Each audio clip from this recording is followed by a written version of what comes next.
grab it. Somebody got it.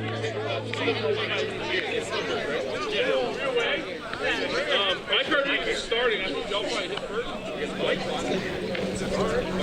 first. Coward, you got Mike Rodriguez. Coward. The nightmare. All right.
Chasing after our wings, me and my brothers talking.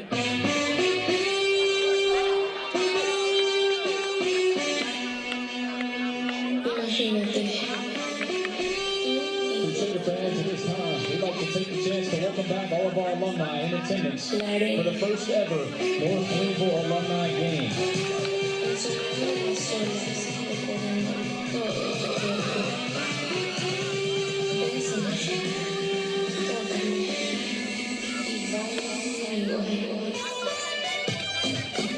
Starting for the alumni today's game will be the left-handed pitcher, Mike the Nightmare Rodriguez.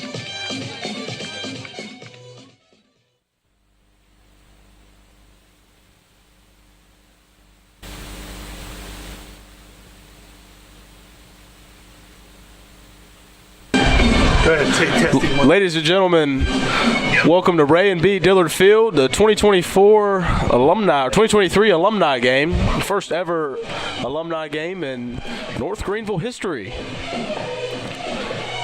Go ahead, keep going. This is Bryce Roddy. I'm alongside Trey Dyson. Starting pitcher today would be San Francisco Giant Mike Rodriguez. Behind the plate is his battery mate, John Michael Fail.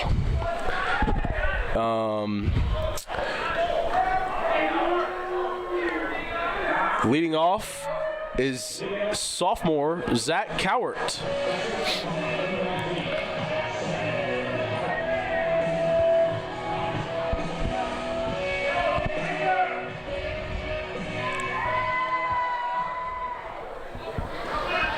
Cowart had a really good freshman year.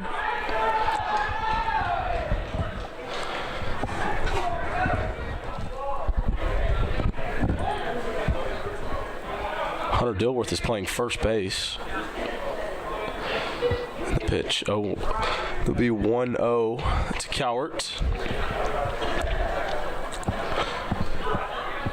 This is freshmen and sophomores playing against the alumni, but all the alumni will be pitching today.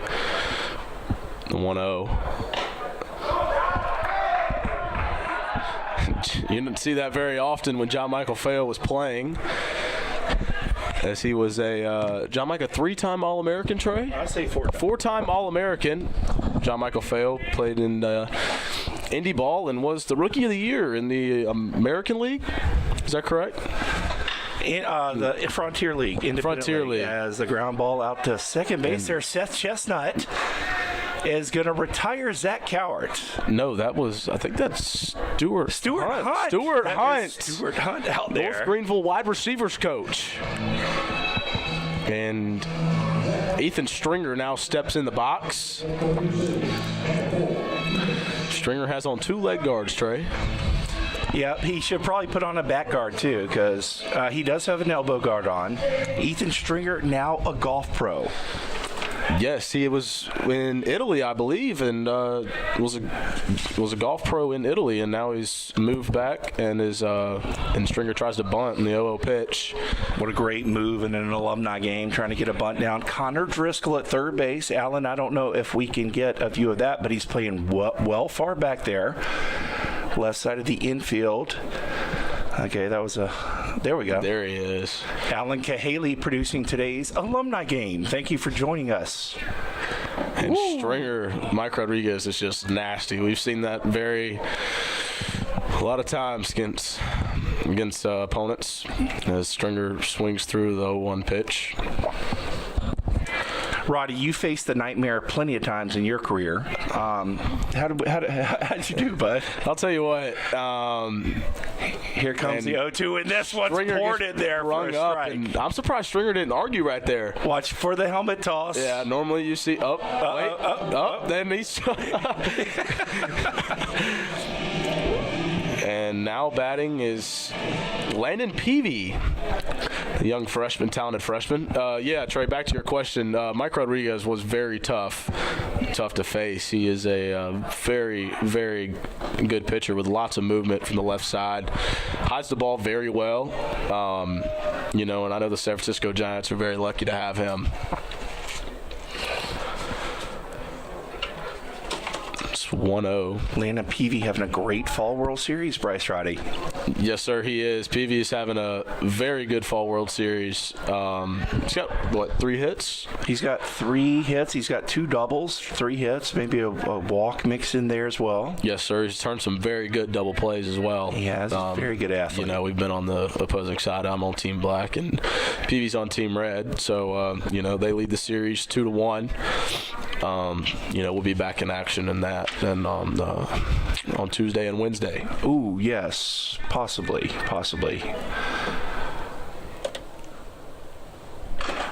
This ball is fouled away. The Nightmare looking pretty good here. Was able to retire Cowart, the lefty. Big things in store for Zach Cowart this year for this Crusaders team. Hopefully some big things in store for this young freshman, Landon Peavy, getting his crack at a professional pitcher, Mike the Nightmare Rodriguez. That's just so dirty. That had to cross the plate, Roddy. I mean, I agree with you, Trey. I thought that had to cross the plate, but Mr. Trey Hudson did not agree with us on that. I don't believe so. Trey Hudson, outstanding umpire. He does a really good job. It's hard to see up here sometimes. Here comes the payoff pitch. And that's just disgusting. Slider. Wow.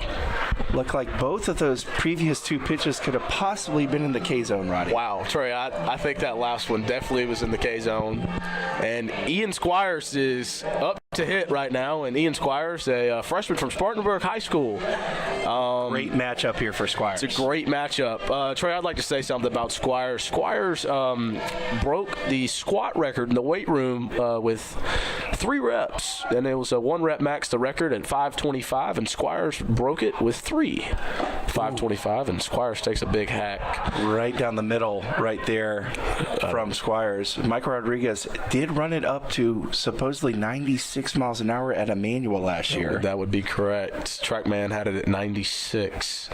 And Squires can hit. I'm telling you that right now. I've seen him hit multiple times. When he played for Spartanburg High School last year, he put on a show at the Diamond Prospects thing at South Carolina. What are those called? Palmetto games. Palmetto Trey. games. Trey, do you think if Squires gets a hit right here, do you think Landon gives him a crack at it? Yeah, he should against lefties. I mean, the guy's got tons of pop. It's not like we have been lighting the world on fire offensively this fall, so why not? Yes, sir, I agree. I think I saw Squires the other day. We were having a red and black practice, and the black team was practicing, and he hit one over the scoreboard. What the pitchers hit. Squires, that was 104 off the bat, but don't hit it there. Connor Driscoll, known for his glove work, known for his physique as well. And what a play, what a swing, what a play over there by Connor Driscoll. I mean, wow, what a play. Could we get a replay on that, Alan? That ball was smoked by Squires. What a play by Driscoll. Yeah, Mike Rodriguez opting to go just straight fastballs there for the pitcher, but that ball's hit really hard, and I'm not sure if we're going to be able to get replays today, but if we can. Taking the mound for the second Alumni team would be Brent Herlong. Herlong, known for his crafty stuff, did pitch on the national championship team. And Trey, what is Brent Herlong currently doing right now? I think, if I'm not mistaken, I believe he is a forensic accountant. Okay. I'm pretty sure. Very smart kid. Was a great student here. But as good of a student as he was, which was nearly a 4.0 student, he was even that good on the mound. Yes, sir. Exactly. I got to watch him pitch my freshman year, and he was a crafty pitcher. You know, he wouldn't light up the radar gun on you whatsoever, but that didn't even matter. He would get swings and misses. He would get rollovers. He was a very effective pitcher, and he could go for a good amount of innings. You know, Landon used him as a 7th and 8th inning guy before we brought in. I believe you'll see Tristan Hudson later today, and he was our closer on that national championship team. He was outstanding. I believe during that national championship game, he had a big role. I know Nate Roof did. Yes, sir. Herlong, I believe, came in before Nate Roof there. And then they brought in Huddy to close. Herlong's battery mate today is independent ball player Brady West. West had a good couple of years at North Greenville University. Yes, Brady West was an outstanding player, outstanding productive player. He transferred in from an NAIA school in Iowa, and Landon happened to stumble upon him by chance, and was an outstanding player there, and then came here and was just a great power left-handed hitter. Yes, sir. When I was in high school, I only lived a couple of minutes down the road. I would come watch, and I always loved watching Brady West hit. Shout out to his dad, Mark West. Mark West, love seeing you on Twitter, man. Love following you, man. Let's go through the infield. At first base, you have freshman Caden Roach from Burns High School. At second base, you have C.J. Martin, young freshman from Pickens High School. You have sophomore Zach Cowart at shortstop from River Bluff High School. And at third base, you have Landon Peavy from Andrew Jackson High School. In left field, you have Maddox Smith from Socastee. You have Joe Cash from Spartanburg High School. That would be a freshman. And in right field, you have Josh Jones that would be Pro 5, correct? That is correct. Josh Jones from Pro 5 from Canada. And I believe this is Eric Gilbert coming into the box. He is not very happy with that first call. And did Hudson call that a strike, Trey? He did call that a strike. There you see Brent Herlong goes first pitch, off speed pitch, 0-1 count to Gilbert. And Gilbert, I think, played here from like 2015 to 2018. Landon Powell, one of Landon Powell's favorite players. He was a second baseman, played some third base. Herlong, I don't know if you'll see many fastballs from him today. Herlong loves the off-speed pitches, loves his cutter, and also loves his loopy 12-6 breaking ball. I saw that a couple times my freshman year, and don't even know if it registers on the radar gun, but it will get swings and misses. Yeah, he throws different arm angles, different speeds, and when you can change speeds, it really kind of negates the velocity that you need if you can really change speeds effectively. Yes, sir, correct. I agree. Somebody that's really tried to do that this fall is Jackson Edwards. Yep. Jackson Edwards has done a decent job at changing speeds, and Herlong gets the 3-1 and makes it 3-2. Yeah, Eric Gilbert not liking the strike zone here. Also, interesting outfit choice by Eric Gilbert, going with the hoodie It looks like you could see his phone in his pocket there. And he takes a cut, falls down, going for it right there. He got one to hit, Roddy, but unable to come up with it. Alan, can you do replays? If you can't, it's okay, but that was... Yeah, Alan, we would love a replay right there. That has got to be a Sports Center not top 10 moment at the North Greenville alumni game. And now the bat is Josh Black, correct? Yeah, Josh Black, one of the all-time greats here at North Greenville. Very close to cracking the all-time top 10 list. Really? Yeah, I believe he was certainly in the conversation. You know, I was in the office the day y'all were doing that, and you know, I heard his name mentioned a couple times. Brent Herlong was on the Brent Herlong did make the list. He did make the list, correct. You were looking at one of the top 10 players, and if you're just tuning in and you're looking at him like, how is this kid a top 10 pitcher? If you watch him long enough, you will really gain an appreciation for the art that he does on the mound. I mean, just look at that pitch right there. He's painted the outside corner. It's a beautiful cutter. It's just very hard to hit. Josh Black, you know, Roddy, a player that I know you would admire. He's a 300 hitter. And just a grinder type of a player, like a heartbeat type of a guy that, you know, paved the way for a guy like yourself to come in and kind of to carry on what he meant to this program. Yes, sir. I've heard lots of good things about Josh Black, and you know, I've also heard that he, you know, I like to pride myself on my batting average, and yes, you Josh do. Black, I've also heard that the lucky number 8, very good number, and Black fouls to 3-2 pitch off. Yeah, he's going to fight in there.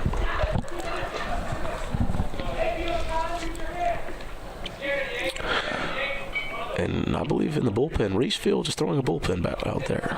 Yeah, Reese Fields always working on his craft. Here comes the full count pitch. What a pitch there from Herlong. 2 punch outs very quickly, and he is about to face Jalen Vasquez. Jalen Vasquez me and Jalen were up the middle this past year, and it was an honor to play alongside him. And Jalen Vasquez drafted in the 20th round, correct, Trey? Yes, he was. He was either the 19th or 20th, yeah. Baltimore Orioles, and he really did some good things. Also, another interesting outfit choice for Jalen. Jalen was launching balls in BP, and he's been around getting some work in here over the fall. Yeah, it's been nice to have Jalen around. Jalen's been giving me some pointers, especially in the infield, on what the Orioles have been teaching him, as the Orioles have one of the best farm systems in the big leagues. Jalen not wearing any North Greenville gear besides, I believe he's wearing my helmet. What about those pants? What do we got going on there, Roddy? I know you know about fashion and all that kind of stuff. I believe those are some Nike tan pants, and looks like, I mean, I don't know what kind of shoes he has on either. Trey, can you elaborate on the shoes? I don't know. Those look a little too stylish for me. But I don't know if I could wear those. I'm more of a boots and jeans guy myself. Was that a 3-0 breaking ball? Well, it's a 3-0 cutter. It's his best pitch. Okay, that was a cutter. Yeah, it's just something he feels very comfortable throwing in there for a strike. He knows where it's going to move, and he's just very crafty. That looked like the same. He's trying for the same pitch, just not enough juice on it. As Jalen Vasquez is going to take a walk. And up to the plate is Corey Bivens, the All-American hero. Right here.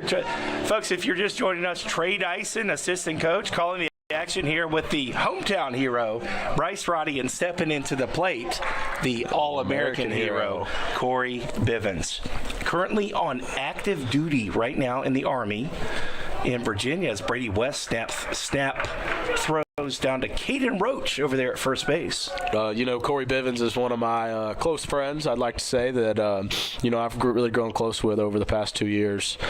And, you know, me and him actually went deer hunting about a month ago. We had a great time. Corey drove down from Virginia. It was one of his off weekends. He doesn't get very many with being in active duty. And Herlong, and Bivens bounces this up to Martin, and Martin steps on the bag at second base. You know, Bivens has seen Herlong a lot, so he knew what he had right there. Yeah, Bivens is just such a vital part of the program over the past few years, past 4 or 5 years. National champion shortstop, carried that 2022 team, Roddy, where your freshman season, He was a rock for us defensively and came up with some great at-bats throughout the course of his career. Yes, sir, he did. I got to experience Corey's. Just his presence in the locker room is it's a very positive presence. He doesn't like to say much, but when he does, it means something, and it was special to have a guy like him around.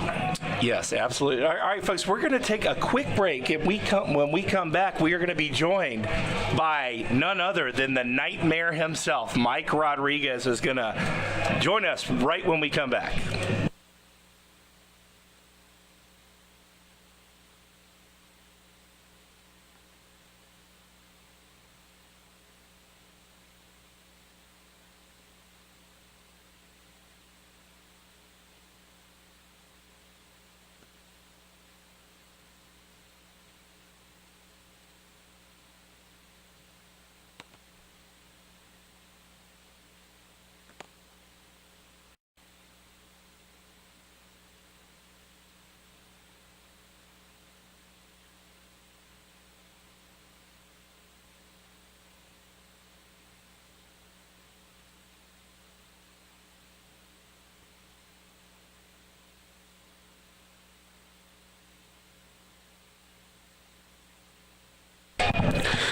And ladies and gentlemen, welcome back as we head to the top of the second. Seth Chestnut is taking the mound, and I believe Brady West is still – no, that is Trace Balknight behind the plate now, a former Crusader. And I'd like to welcome in my former teammate, the Nightmare, Mike Rodriguez. Glad to be here. How's it going, man? You doing good? Doing real good. How are you? It's good. Good, man. Good to see you. Mike, you got drafted in the 18th round? Yes, sir. The 18th round by the San Francisco Giants. How was that going into it? It was definitely a different experience, being like the biggest fish in the pond here and then going to the next level, and everybody's the best dude where they were. So you just got to compete in a different way, and I had to adjust and work harder. That's good, man. That's good to hear. Was it that big of a difference, or did you think that there were some similarities to it playing in Division II ball? Honestly, it wasn't that big of a difference. At least here, everybody that I played with last year they could have been there. They're all competitive, and the key to it is just being consistent for the most part. But maybe like 1 or 2% better. That's about it. Mm-hmm. Now, ladies and gentlemen, I'd like to say something about my former teammate here. He always trained like a professional. He ate right, trained right, and never saw him take a day off. And that's something, credit to him that I believe that certainly helped you. Get drafted. Now stepping up to the plate is Caden Roach, facing Seth Chestnut as he just walked Jake Sears, known as Baby Shiesty. Now, Mike, we have seen Seth Chestnut do some okey doke things, as Trey Dyson would say. Seth Chestnut, one of my favorite pitchers to watch, really integral part of that 2022 national championship team. He's not afraid to mix in some. That's what he's not doing right now. He's not getting back leg stability, which is what the okey doke is good for. And he's throwing balls right now, 6 in a row. Well, I'll tell you what, Seth Chestnut, a transfer from would be USC Lancaster and Furman, correct? Yes, I do believe so. That is correct. Finished up here at North Greenville University, and now in the medical field. Yes. I think he was studying to become a nurse anesthetist. Yes, sir. Correct. I believe so. I know I didn't say that right, but it has to do with anesthesiology, and certainly a lucrative career if you can get in with the right group. Now, Mike, when do you go back to report for spring training? So right now, I am currently in the off season, so I'm just back home right now, just working out, getting my body right for next year. But anytime in January, I believe, usually they just call me, and the next day they fly me out. That's awesome, man. Man, that's awesome. That's a great experience. Now, do you get to so pitchers have to report earlier than position players, correct? Typically, yes. Okay. About a week or two earlier. Okay. Nightmare, outstanding year for you last year. What was it like as Maddox Smith gets drilled by Seth Chestnut? Seth Chestnut in some trouble here early, but outstanding year for you last year. Tell us about just, I don't know if Roddy's already asked you this, but just your overall experience last year, just being the man, just dominating virtually every time out. It's a lot easier when you have a whole team of guys who also work their ass off and they all support you no matter what. But I mean, I kind of just did what I had to do to the fullest extent, and that was it. Yeah. Well, you were certainly nasty, and it was like lights out whenever you came into the game. It's just a lot of fun watching you. And then today, you had that slider. Of course, what do you call that pitch? I know you've got like 5 different pitches, but that one's a knuckled sweeping slider, I guess you would call it.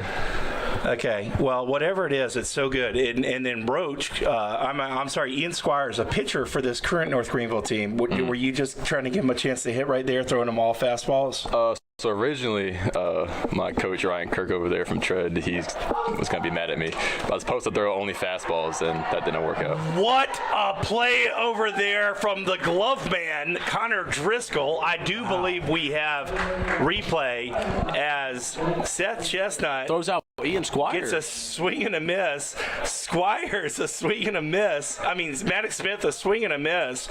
And what a tag over there by Connor Driscoll. He's made 2 really good plays here. All right, go ahead, Mike. I'm sorry. What were you talking about?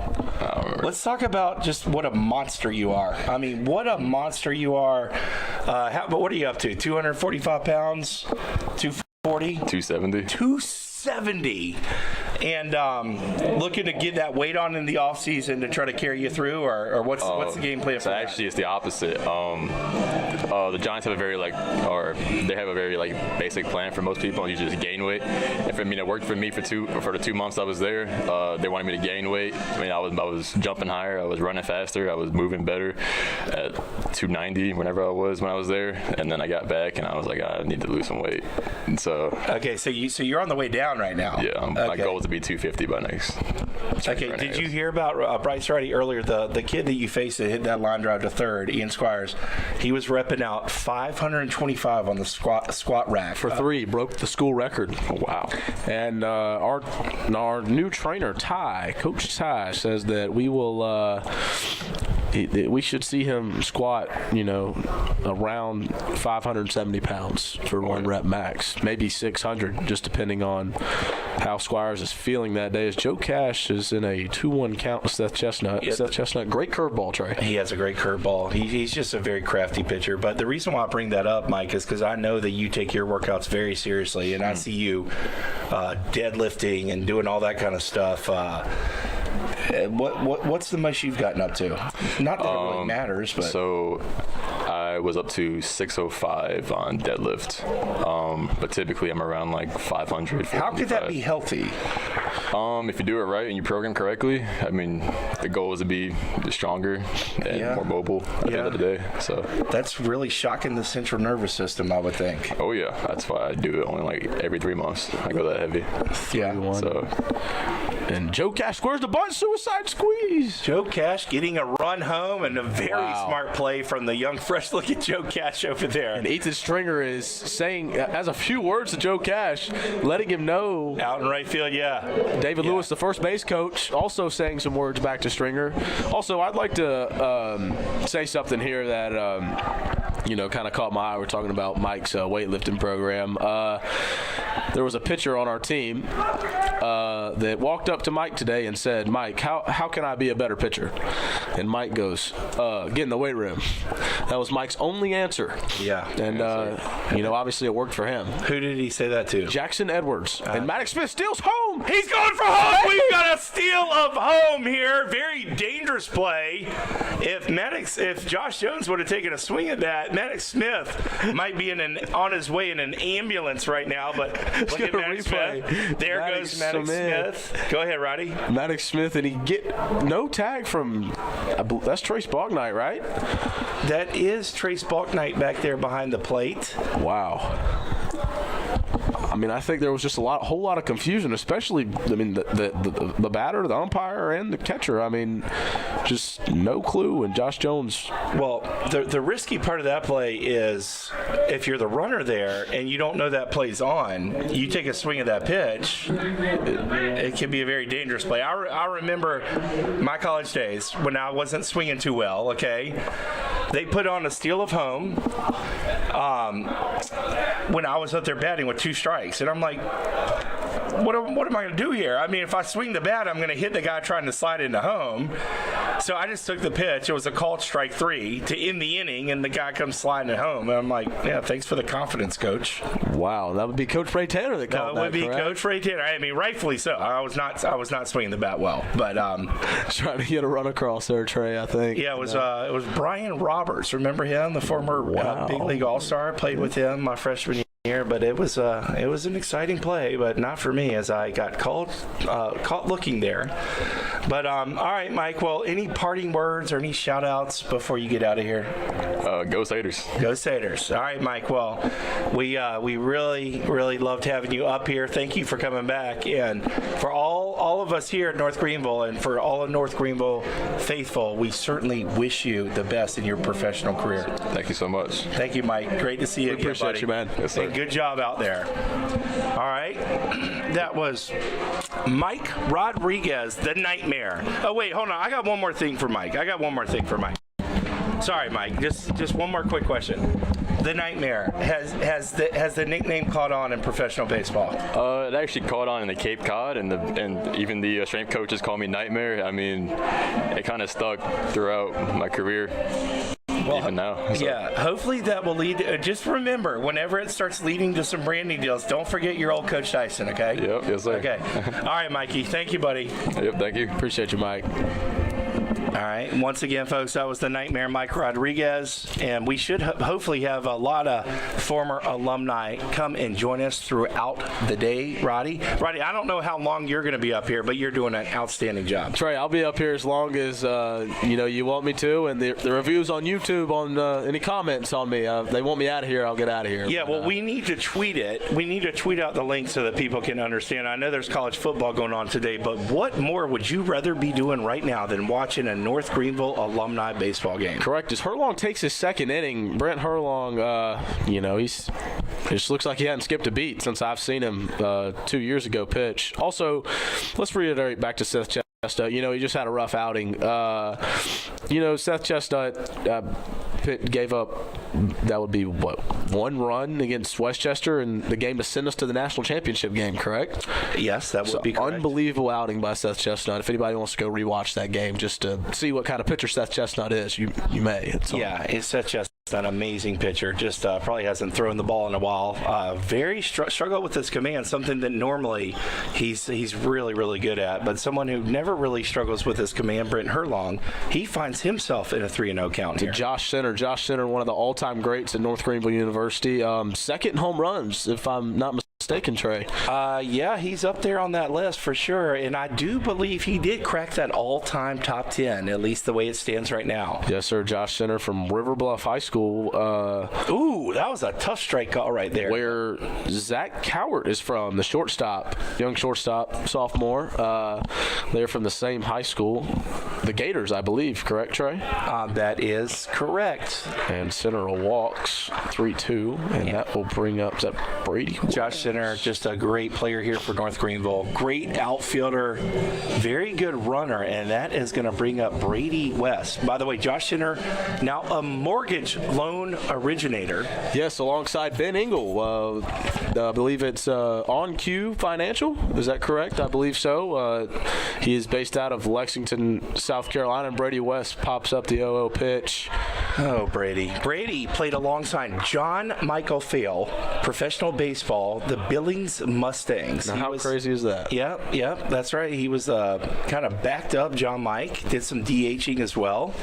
And John Mike hit 23 home runs for the Billings Mustangs, and I think Brady hit about 8. So. Yes, sir. I think Brady and John Mike both really contributed as they played in the championship series. Didn't seal the deal, but they made a huge run. At one point, they didn't even think they were going to make the playoffs. And I was texting John Mike back in West since that to first base, and Squires, Ian Squires has really been, impressed me. I know this is a alumni game, but, the young freshman, he's doing it all right now. He really is. Brady West just rolls over right there. Didn't even bother to run at all to first base, and why? I mean, what's the point, really? You just look at Stringer in there practicing the bunt. Ethan Stringer back up. Ladies and gentlemen, I would like to give some scores update if anybody's worried about the football while we're watching some good alumni college baseball. Arizona and Colorado were tied at 24 apiece in the third quarter. Coach Prime, Trey, I know you love Coach Prime as one of your guys. I do, but things have not gone quite the way that he's wanted them to. They came out on fire smoking, but since then they've really been reeling. Yes, sir. Alabama beat Kentucky 49-21. Michigan beat Penn State. They were out Jim Harbaugh with a sign-stealing, Trey. That's kind of a... And Stringer swings through the 1-1 slider or cutter right there by Herlong. Looked like the curveball there, Roddy. Really? Trey? Yeah, he's got a curveball. His curveball is more of a 12-6, Trey. Okay, maybe that was a slider. I don't know. It's just pretty slow. Tulane beat Tulsa. Tulane, we have a former Tulane Green Wave on our team right now, Cole Munhall. Cole Munhall, outstanding job in the Fall World Series. He's back-to-back good starts for him. And very promising for him this year. I know you played with Cole Munhall during the summer with the Gainesville Gold Diggers. Yes, sir. I watched Cole pitch, and I watched Cole pitch in some of the biggest games, and he was ready for the moment, not scared of a big moment. Munhall, he has peak confidence, as some would say. Munhall's not scared to get out there and throw to anybody. And just another swing and a miss, Roddy. We have seen a lot of swing and misses from Crusaders this fall. Now we're seeing some from our alumni as well. Yes, sir. Ethan Stringer goes down. That's 2 strikeouts today for Ethan Stringer. You didn't really see that much from Stringer. And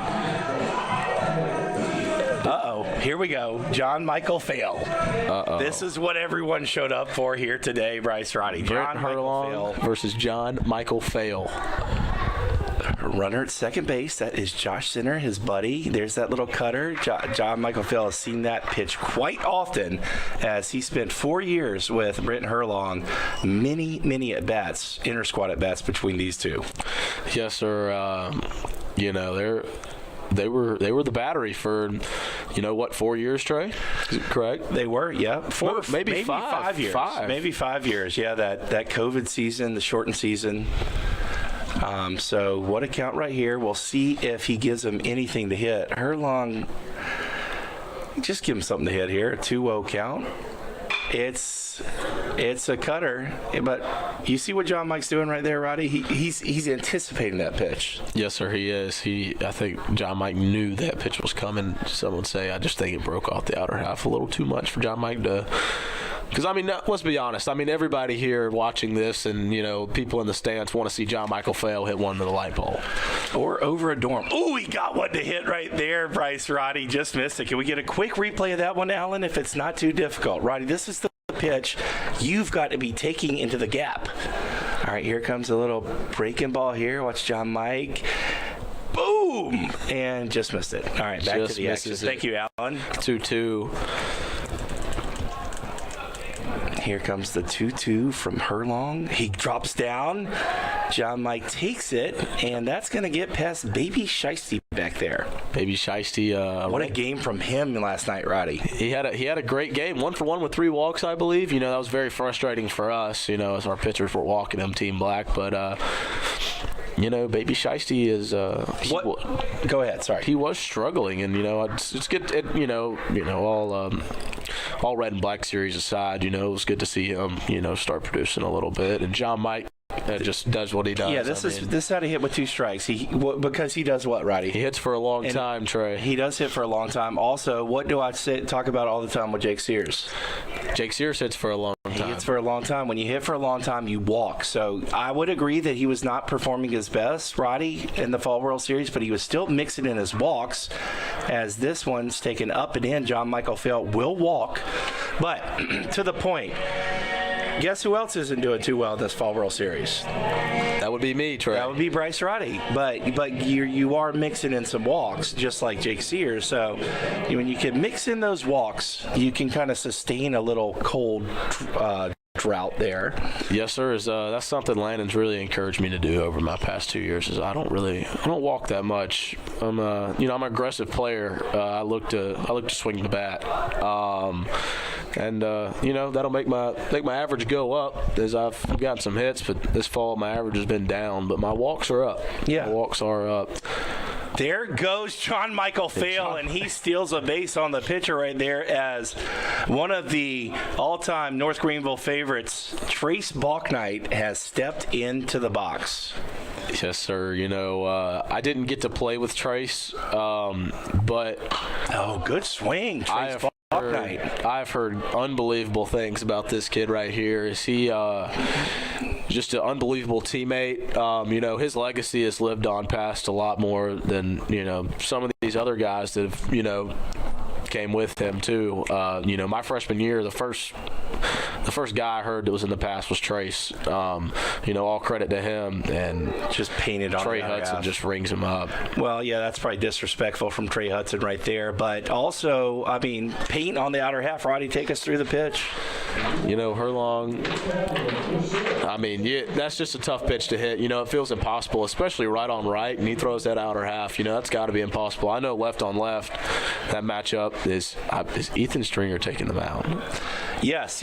Ethan Stringer will be pitching here today. No, not right now. I had the pitching rotation somewhere. I'm having a hard time finding it right now. But through the first 2 innings, the Crusaders, the 2024 Crusaders, lead this one 2-0. Bryce Roddy is in the booth with us. I'm Trey Dyson. We're going to return right after this.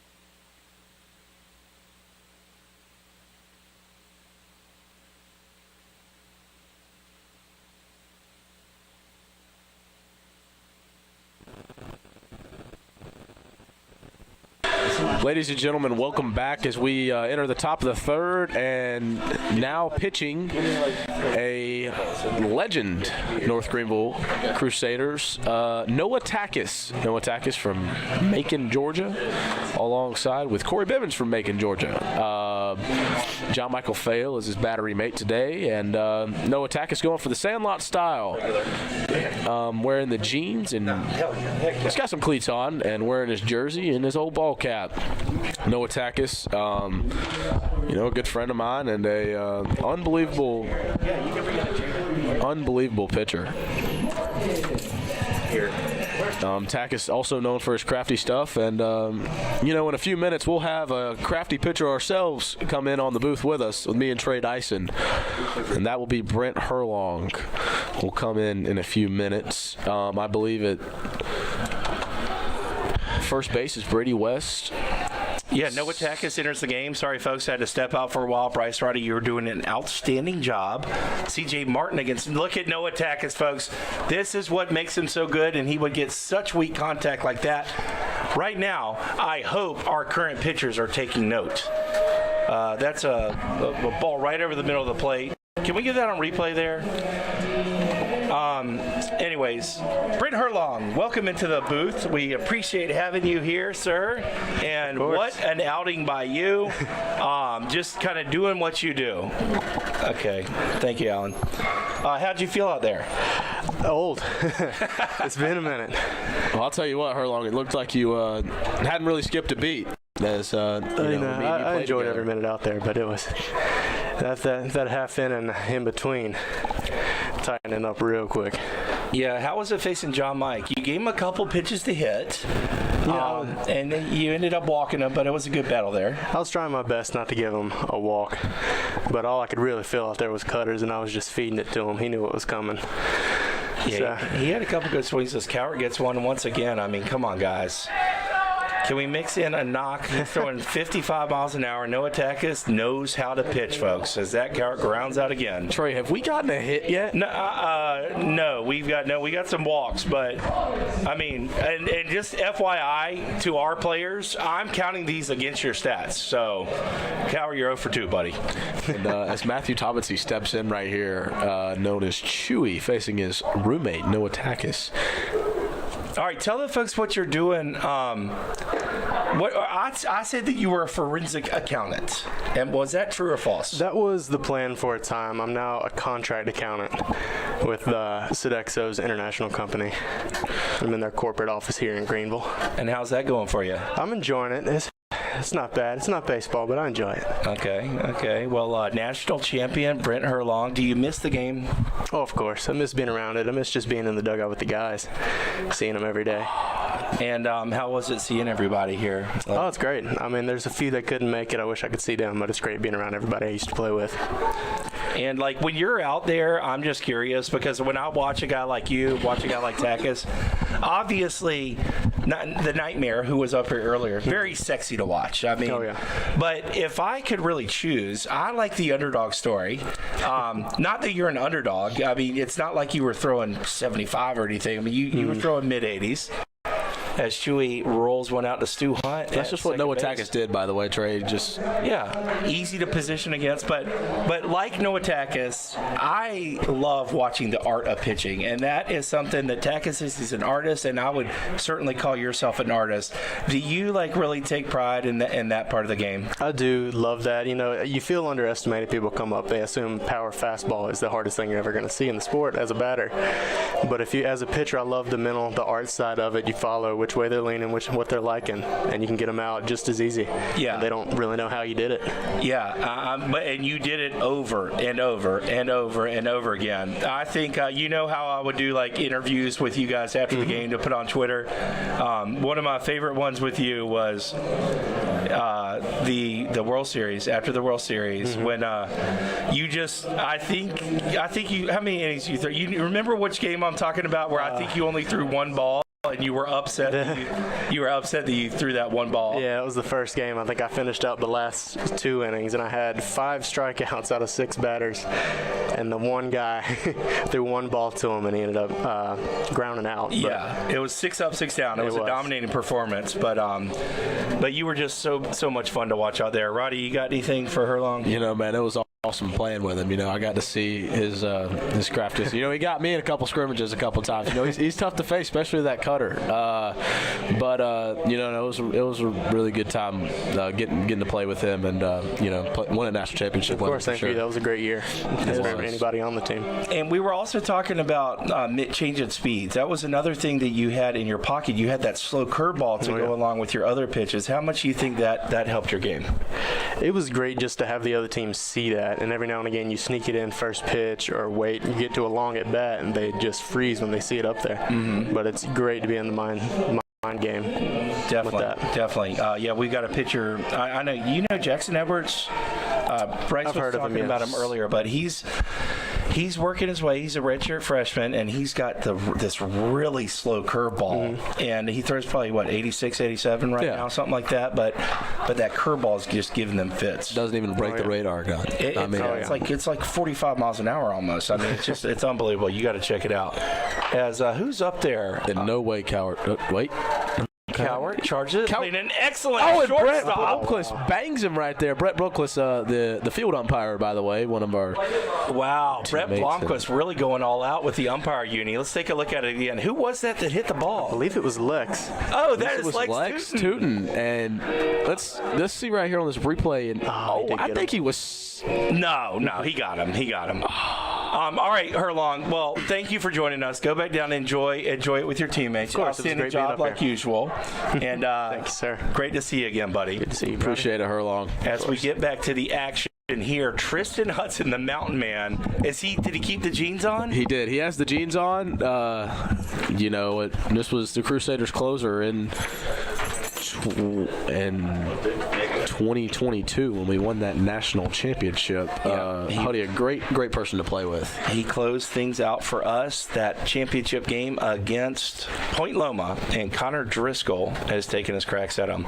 And Tristan Hudson's still playing professional baseball, but is a park ranger right now. He is a park ranger, and he's just an all-around fun guy. The Mountain Man, just an outstanding athlete and such a good pitcher. Really great position player, too.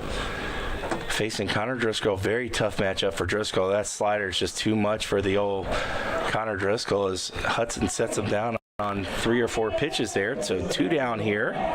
He now steps up to the plate is Andrew Kaminsky. One of my former teammates, played with him for 2 years, is just graduated. And where's Dilworth? We need to get Dilworth up here. Kaminsky has faced Hudson a couple of times. Kaminsky was here 3 years, Trey? He was. He was one of my favorite guys. He was he's got great mechanics hitting. I love his swing. He's so connected with his swing, and what a way to go out hitting a pinch hit home run to end his college career in the college World Series. That pinch hit was actually for me. Yes. I got taken out of the game, and AK sent one 400 feet plus. I mean, that was an absolute moonshot. What a way to go out. The 1-2. And Tristan Hudson just too good. Just such a tough matchup. I mean, Huddy's just laughing going off the mound, I mean, that's a pro baller. Yeah, it's a professional baseball player pitching in jeans out there. You got to love that. And just carving his fellow alumni. 1-2-3 inning for the Mountain Man. We're going to take a short break, and we'll come right back after this.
And welcome back, Crusader fans. A new voice here. This is Jackson Edwards alongside Bryce Roddy, taking over for a half inning for Trey Dyson this half inning.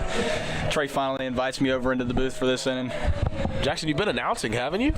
Rod, that is right. I've had a little help, though, from one of the alumni.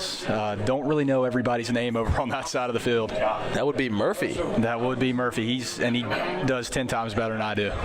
Correct. Now steps in to pitch is J.K. Love, one of our pitching coaches. Jackson, you know a lot about J.K. Let's see.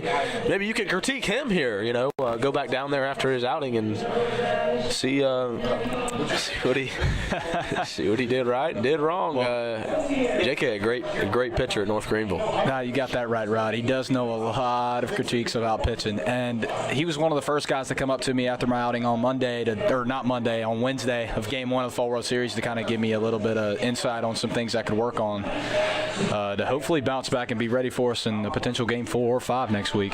Correct. We need to be ready for that, and I believe his battery mate is Trace Bachnight.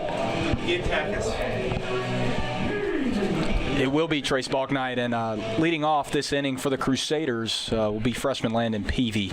Also joining us in the booth now, legendary Crusaders pitcher Noah Takis here in the booth with us. Noah, got any thoughts on this alumni game thus far?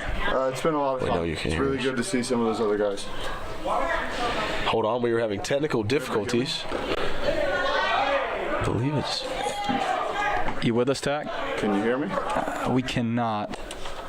Maybe now. Oh, I'm off now. We're trying to find a way back as J.K. Love does deliver in a pitch, and Peavy lines one deep into left, but Josh Black will retire him out there in left field. Rod, you have something you were about to... Takis, can you hear us? I can't hear you. Oh, man. It doesn't, we can't hear each other. Oh, with that one you can't. All right, Noah Takis is joining us here in the booth, and I believe he stepped out for a minute. Noah Takis has stepped out. We had some technical difficulties. As Trey Dyson has left, as J.K. steps into J.K.'s pitching to Jake Sears, Baby Shiesty. Baby Shiesty is right, Rod. He gave us some trouble in the Fall World Series. He did, and a yesterday. big out that Edmondson punched him out on. The strikeout we had in Game 2. Game 2, correct. As Easy works ahead, and he's ahead 0-2. All right, here, let me take this. Here's the pitch. The 0-2. Sears puts one on the ground up the middle. Who is that? That's Eric Gilbert out there at second base making the play. Trey Dyson back in here. Bryce Friday stepping aside for just a moment. Jackson Edwards on the call. And right now, folks, welcome into the booth, Mr. Noah Takis. Now I'm going to be, let's try not to cut too much in here. I don't want to see my face. That's right. Takis, get up in here. Okay, Noah Takis, what an outstanding job. Is this Pat Monty? Can you hear me? In a bat left. We can hear you, Ty. Can you guys hear me? All right. This is lefty Pat Monteith, and if you would have saw last inning, Trey, he had a left-handed glove in center field ready to do some damage in the outfield as J.K. Love gets into swing over breaking ball. Noah Takis, Jackson Edwards, I hope that you took inspiration from what Noah Takis just did. It's called art, and it was on the mound in full display against our current Crusader team. 1-2-3 inning, very easy inning for you, Takis.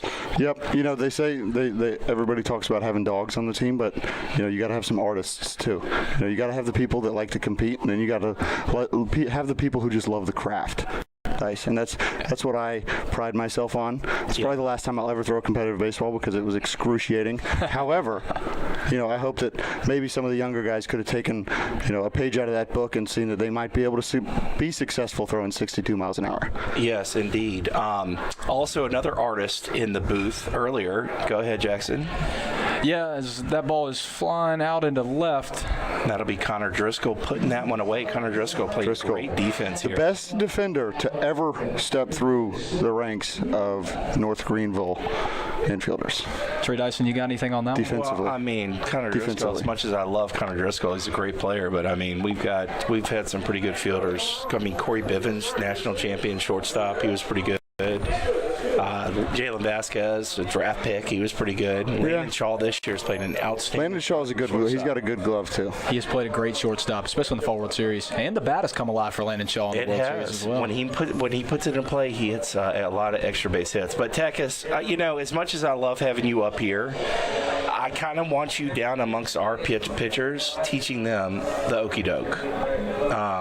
It's just outstanding. Who do you think on your staff has the ability, wherewithal to do that kind of stuff? I'm trying to say, I was hoping it was going to be Kyler Odom. He just doesn't. He doesn't want to do it. He doesn't want to buy into it. Well, everybody thinks they need to throw harder. I know. And when you're throwing 86 and you get 89, I mean, what's the big deal? That's the way I look at it. They're paying 89 mile an hour pitchers a lot of money these days. Yeah, they really are. Yeah, really high draft picks coming in at 89. Sure. But no, Takis. But Brinson's been trying it, and I've been very proud of him for at least trying it. Other than that, no one's really doing it. Well, it's almost like Harry Potter. Like the wand chooses them. Like one day they'll wake up and realize I've got to change my ways. Yeah. And then they go from throwing 4 innings to 70 innings. I mean, it's kind of a simple concept when you figure out the art of pitching. But like Dyson, if I was going to take you in the backyard and we were going to play wiffle ball, how many times would you throw me the straight pitch? Hopefully none. Yeah, never. Right. So why do guys want to do it in real baseball? I mean, you're talking my language here. But an outstanding career, Noah Takis. Outstanding job here today. We are going to let you go. Yep. Because other guys have got to get in here. And I think I'm internally bleeding in my shoulder. Okay, well, go take that. Go take care of that, Noah Takis. We certainly appreciate the wonderful Noah Takis. We definitely do, Trey. Were we able to hear him right there? We were. 2, 3, okay. We were, as I believe the Alumni have rounded out their order and are back at the top. That ball will be laced foul past first base coach Darian Whitaker. You know, Trey, today has been really enjoyable to watch, to say the least. I believe this has probably been one of the more fun events of the fall that we've had. As that ball's taken for a ball. Yeah, hopefully. Hopefully Hunter Dilworth is going to be coming up here soon. Hunter Dilworth was slated to be the starting pitcher. This is Cade Cadlub getting his chance. A good left-handed pitcher back in the day for Landon Powell. Who got that hit? Is that Eric Gilbert? That is Eric Gilbert. I believe that is. I think Dylan Denton, playing shortstop this inning, will make an error. It looks like we have an all-pitcher infield, Trey, with Dawson Taylor captaining that infield at first base, the former two-way from Bowling Springs, South Carolina.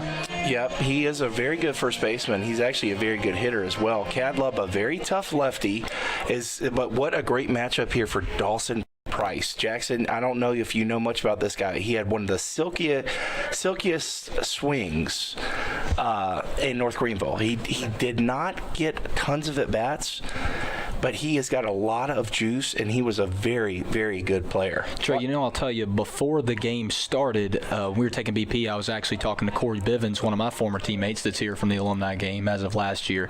And Corey told me that this guy is one of the guys here that can still bang with the best, hit some high exit velos off that bat. Yeah, he's really good. He's really good, and he's in a great count right here, a 2-0 count against a very favorable matchup. And what a balk pickoff move right there from Cadlub, trying to really get the most out of this relaxed umpired game out there. The guy at first base right there would really enjoy that pickoff not being called a balk, and the lefty Dawson Taylor over there. There it is. This ball is smoked. And it gets by Matthew Taubensian left. And look at Gilbert running the bases. He has given it everything he has as Stuart Hunt helps usher him home. Eric Gilbert on the board for the Alumni. Big double from Dawson Price. A huge double, you know, and if you're Taubensian in left field, all you got to think to do is keep the ball in front, as it looks like the Crusaders will make a fielding adjustment. Let's take a look at it again, folks. Here comes the pitch, and bam, right through the hole. Watch this lackadaisical outfield play right there from Chewy Taubensi. Not a good play. And then watch the hustle from Eric Gilbert. You think he wants it, Jackson? Oh, I think he does, Trey. He never stopped. As Josh Black will put one on the ground to second, Ian Squires will pick it up, and that will be the first out of the inning. The old 4-3 put out. And that'll bring to the plate for the Alumni. As they said earlier, the Orioles draft pick, as of late in the draft, Jalen Vasquez, the transfer from South Carolina, who played his final season here with the Crusaders last year, Trey. Jalen Vasquez, what a great player he turned out to be. He gets this left-on-left matchup. Cadlub pours that one in there for a strike. Talked with Landon Powell before the game. The pitcher on the mound, I believe, is actually a volunteer assistant at Western Carolina, if I'm not mistaken, right now. So baseball is in his blood, and Landon really enjoyed watching him pitch. He said he was a good one. Well, he looks to be. Trey, you know, I've listened to the live streams after the game, especially after my game one outing, to kind of speculate and see the things that I can improve on for a later potential start or appearance for Team Black in next week's Fall World Series. And, you know, you talked a whole lot about the curveballs that our pitching staff has, and there seems to be no difference with the Alumni that are here today. A lot of breaking balls, a lot of even, I'm not going to say slower breaking balls, but a lot of those get-me-overs that'll be in there for a strike early in the count, Trey. Yeah, very important. You know, your name has actually been brought up already on this broadcast here today multiple times. One thing that you have done very well as that pass ball or wild pitch gets by, and Dawson Price comes around to score. It's a tie game here. Ethan Stringer comes up for his third at bat. But the changing of speeds aspect of the game is so important, especially when you're not throwing 90 plus miles an hour. So Yep, lots of good curveballs this year. You know, you're one of them. I wish you would take some inspiration from a guy like Noah Takis. You know, Trey, I've been telling you that for 2 years. You have, and I'll tell you, in the bullpen, I actually threw a bullpen today to kind of prep for next week. Coach Monteith wanted me to be ready for whenever my number's called again, and I've made it known. I was, I was able to bounce back later on, but the appearance that I gave has been something that I've tried to stay away from and be better since I've been back, especially building off my summer ball numbers that I had that were okay and kind of gave me a lot of the confidence that I missed last year. But in the pen today, I actually worked on some of the different movements, kind of going back, because I did that a lot in my high school days of mixing up my leg lifts and deliveries. And Stringer just can't seem to find a barrel today. Lots of swings and misses for the guy. A whole lot of them. But, you know, that one time he does connect, he probably will leave the yard at that right time. Go ahead. You can finish your story. But just what I was going to say is I've kind of just got to find ways to get back to the dominant aspect that I've had that I feel like I didn't have last year, and want to get back to this year for this team. Former region pitcher of the year, Jackson Edwards. Isn't that correct? That is correct. Okay, I thought so. Me and now Crusader teammate Brody Fowler battled that award out for 4 years in high school. We have contact. Maybe a replay of that one, Alan, so that Ethan Stringer can put that one in the vault and maybe show his grandkids one day. No, but in all seriousness, Ethan Stringer, one of the all-time greats here at North Greenville, super fast runner, awesome guy. Awesome guy in the clubhouse. I think we got contact again, so take a look at this swing, Stringer. Oh, he struck out. That's actually no, he didn't strike out. That was a foul ball. He's changing bats here, Trey. Okay, thank you, Alan. Fist pumps from Stringer there. That was a great moment there. But one of the great outfielder. He had a good arm, lightning fast on the bases, not afraid to lay a bunt down. And one of the most electric home runs in the 2022 World Series against Angelo State to kind of kick things off for that record-scoring offensive output that day for the Crusaders, Jackson. You know, Trey, I watched every single World Series game that took place. Loved that team. And, that team really showed that all it took was a little competitor aspect to every player you put in that lineup, that you penciled in that lineup. And, we got one of those guys standing behind us, Bryce Roddy, who's been in the booth a lot, had a big walk-off against Columbus State. Bryce Roddy. Yeah, he certainly has had his fair share of clutch hits in his 2 years here, hoping for a lot more this year as the All-American hero. Corey Bivens does not spend too much time in the box. Good play over there. Is that Kyle Roper? That is Kyle Roper. Kyle Roper is supposed to be studying right now for his American history class. Instead, he takes a little break from studying. What an athlete, Kyle Roper. Bivens pounds it over to third. Roper sets, collects, and good pick over there by Dawson Taylor. What a play. Trey, you almost missed out on that pick over there at first. What a play by Dawson. All right, we're going to take a short break here, Jackson. Thank you. Jackson, you've done an outstanding job on the mound for us this year. You've also been an outstanding team guy, doing an outstanding job on the PA, just doing all the little things to help out your teammates. We certainly appreciate you, Jackson Edwards. Hey, definitely, Trey. Anything for this team. Yes, thank you so much, Jackson Edwards. We're going to be right back momentarily.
Check. At this time, before the inning takes place, fans, All right, folks, we're back with you. This is Landon Powell, head coach here at NGU. I'm taking over for Trey Dyson the next couple innings. And joining me in the booth is one of the twin pillars. This is Josh Black. Hello, everybody. Josh Black is one of the greats at NGU. He's been here since the get-go. Came with me my very first year when I got the job here, and played 4 years here at NGU and was one of the best players in school history. Helped build us a great program. He's one of the guys that helped lay the foundation and has helped turn this program into what it is. So, JB, thanks for joining us. Absolutely. Glad to be here. First pitch in the ribs. Yeah. So there's been a lot of funny moments already in this alumni game. So you got Ryan Kirk on the mound. Ryan Kirk played here back like 2017 through 2019, I believe. Right-handed pitcher, throws hard. He was a starter and a closer in his career. And was one of our better pitchers when he was on the staff, but had some arm injuries and things like that. But Kirk is now working at Shred Athletics in Charlotte. Okay. And he trains professional pitchers. Cool. That's what he does for a living. That's awesome. That's where I grew up. I got to get a velo reading here. Let's see the gun at? See if they got the gun. Let's see if I can find out real quick. Hey, what's the velo? Grease? He's still. So 90 miles per hour is what we're being told. Cheddar. So Ryan Kirk throwing 90 miles per hour. He's been retired from baseball for about 4 years, so that's pretty impressive. That's that really he's still doing it. Absolutely. JB, how's it feel to be back in Tigerville with a lot of the old faces and guys you played with? It feels great. It's always a pleasure to be in the friendly confines of Tigerville here at Old Rain Bay, or B. I'm sorry, it's B. No, I always say everyone Bay. says it Bay. So I went to church and had dinner with B. Dillard about a month ago, and I told her the story of how all the players say Ray and Bay, and she got a kick out of it. Yeah, I've always said Bay, but she'll actually be at the banquet tonight. She's coming. Cool. So we're glad Walks this is a fun day, man. Yeah, walks him on this. He's just trying to throw hard right now. Kirk's not worried about throwing strikes. He's here for one thing and one thing only, and that's for the radar gun, just to show that he can still throw 90. Now batting. Who we got coming up right here? I cannot tell. I can't even tell who this is. Alex Edmondson, is that who this is? I do not know. My knowledge of the new roster is a little bit limited. Yeah, we haven't announced all the new guys yet. This is Alex Edmondson. He is a right-handed pitcher, transfer from Clemson, and it's a nice swing. He might have just hit a homer. That's gonna get down. Looks like we got Stuart Hunt out in right field. He thought about going 3, but he didn't. I'm not sure who's that out in center. Oh, and we're just the alumni. We're falling apart. Come on, guys. That's impressive right there. Alex Edmondson, first pitch, double. So, all right, for everyone at home watching this, Alex Edmondson, the guys that know our program a little bit probably know him, but Edmondson is known as probably the greatest Little League World Series player of all time. You can Google him and look up Alex Edmondson Little League World Series. When he's 12 years old, the team from Greenville, Northwood Little League, went to the Little League World Series and had a really good run on ESPN. But he was the 12-year-old star of the team, throwing 84 miles per hour or something like that in Little League, which was like an equivalent of 105 or something like that. He also hit like 4 home runs in the tournament. So yeah, that's cheddar cheese. 84 from what is that? Yeah, it's like 45 feet. 45 feet. Yeah, that's crazy. But he's a pitcher for us now, and he throws in the mid-90s, and he's got electric stuff. So we're glad to have him in the program. Now batting, you got Miles Daniels. He's also a pitcher, lefty pitcher. Okay. Local Greenville kid, went to Jailman High School. So Ryan Kirk on the mound, Miles Daniels at the plate.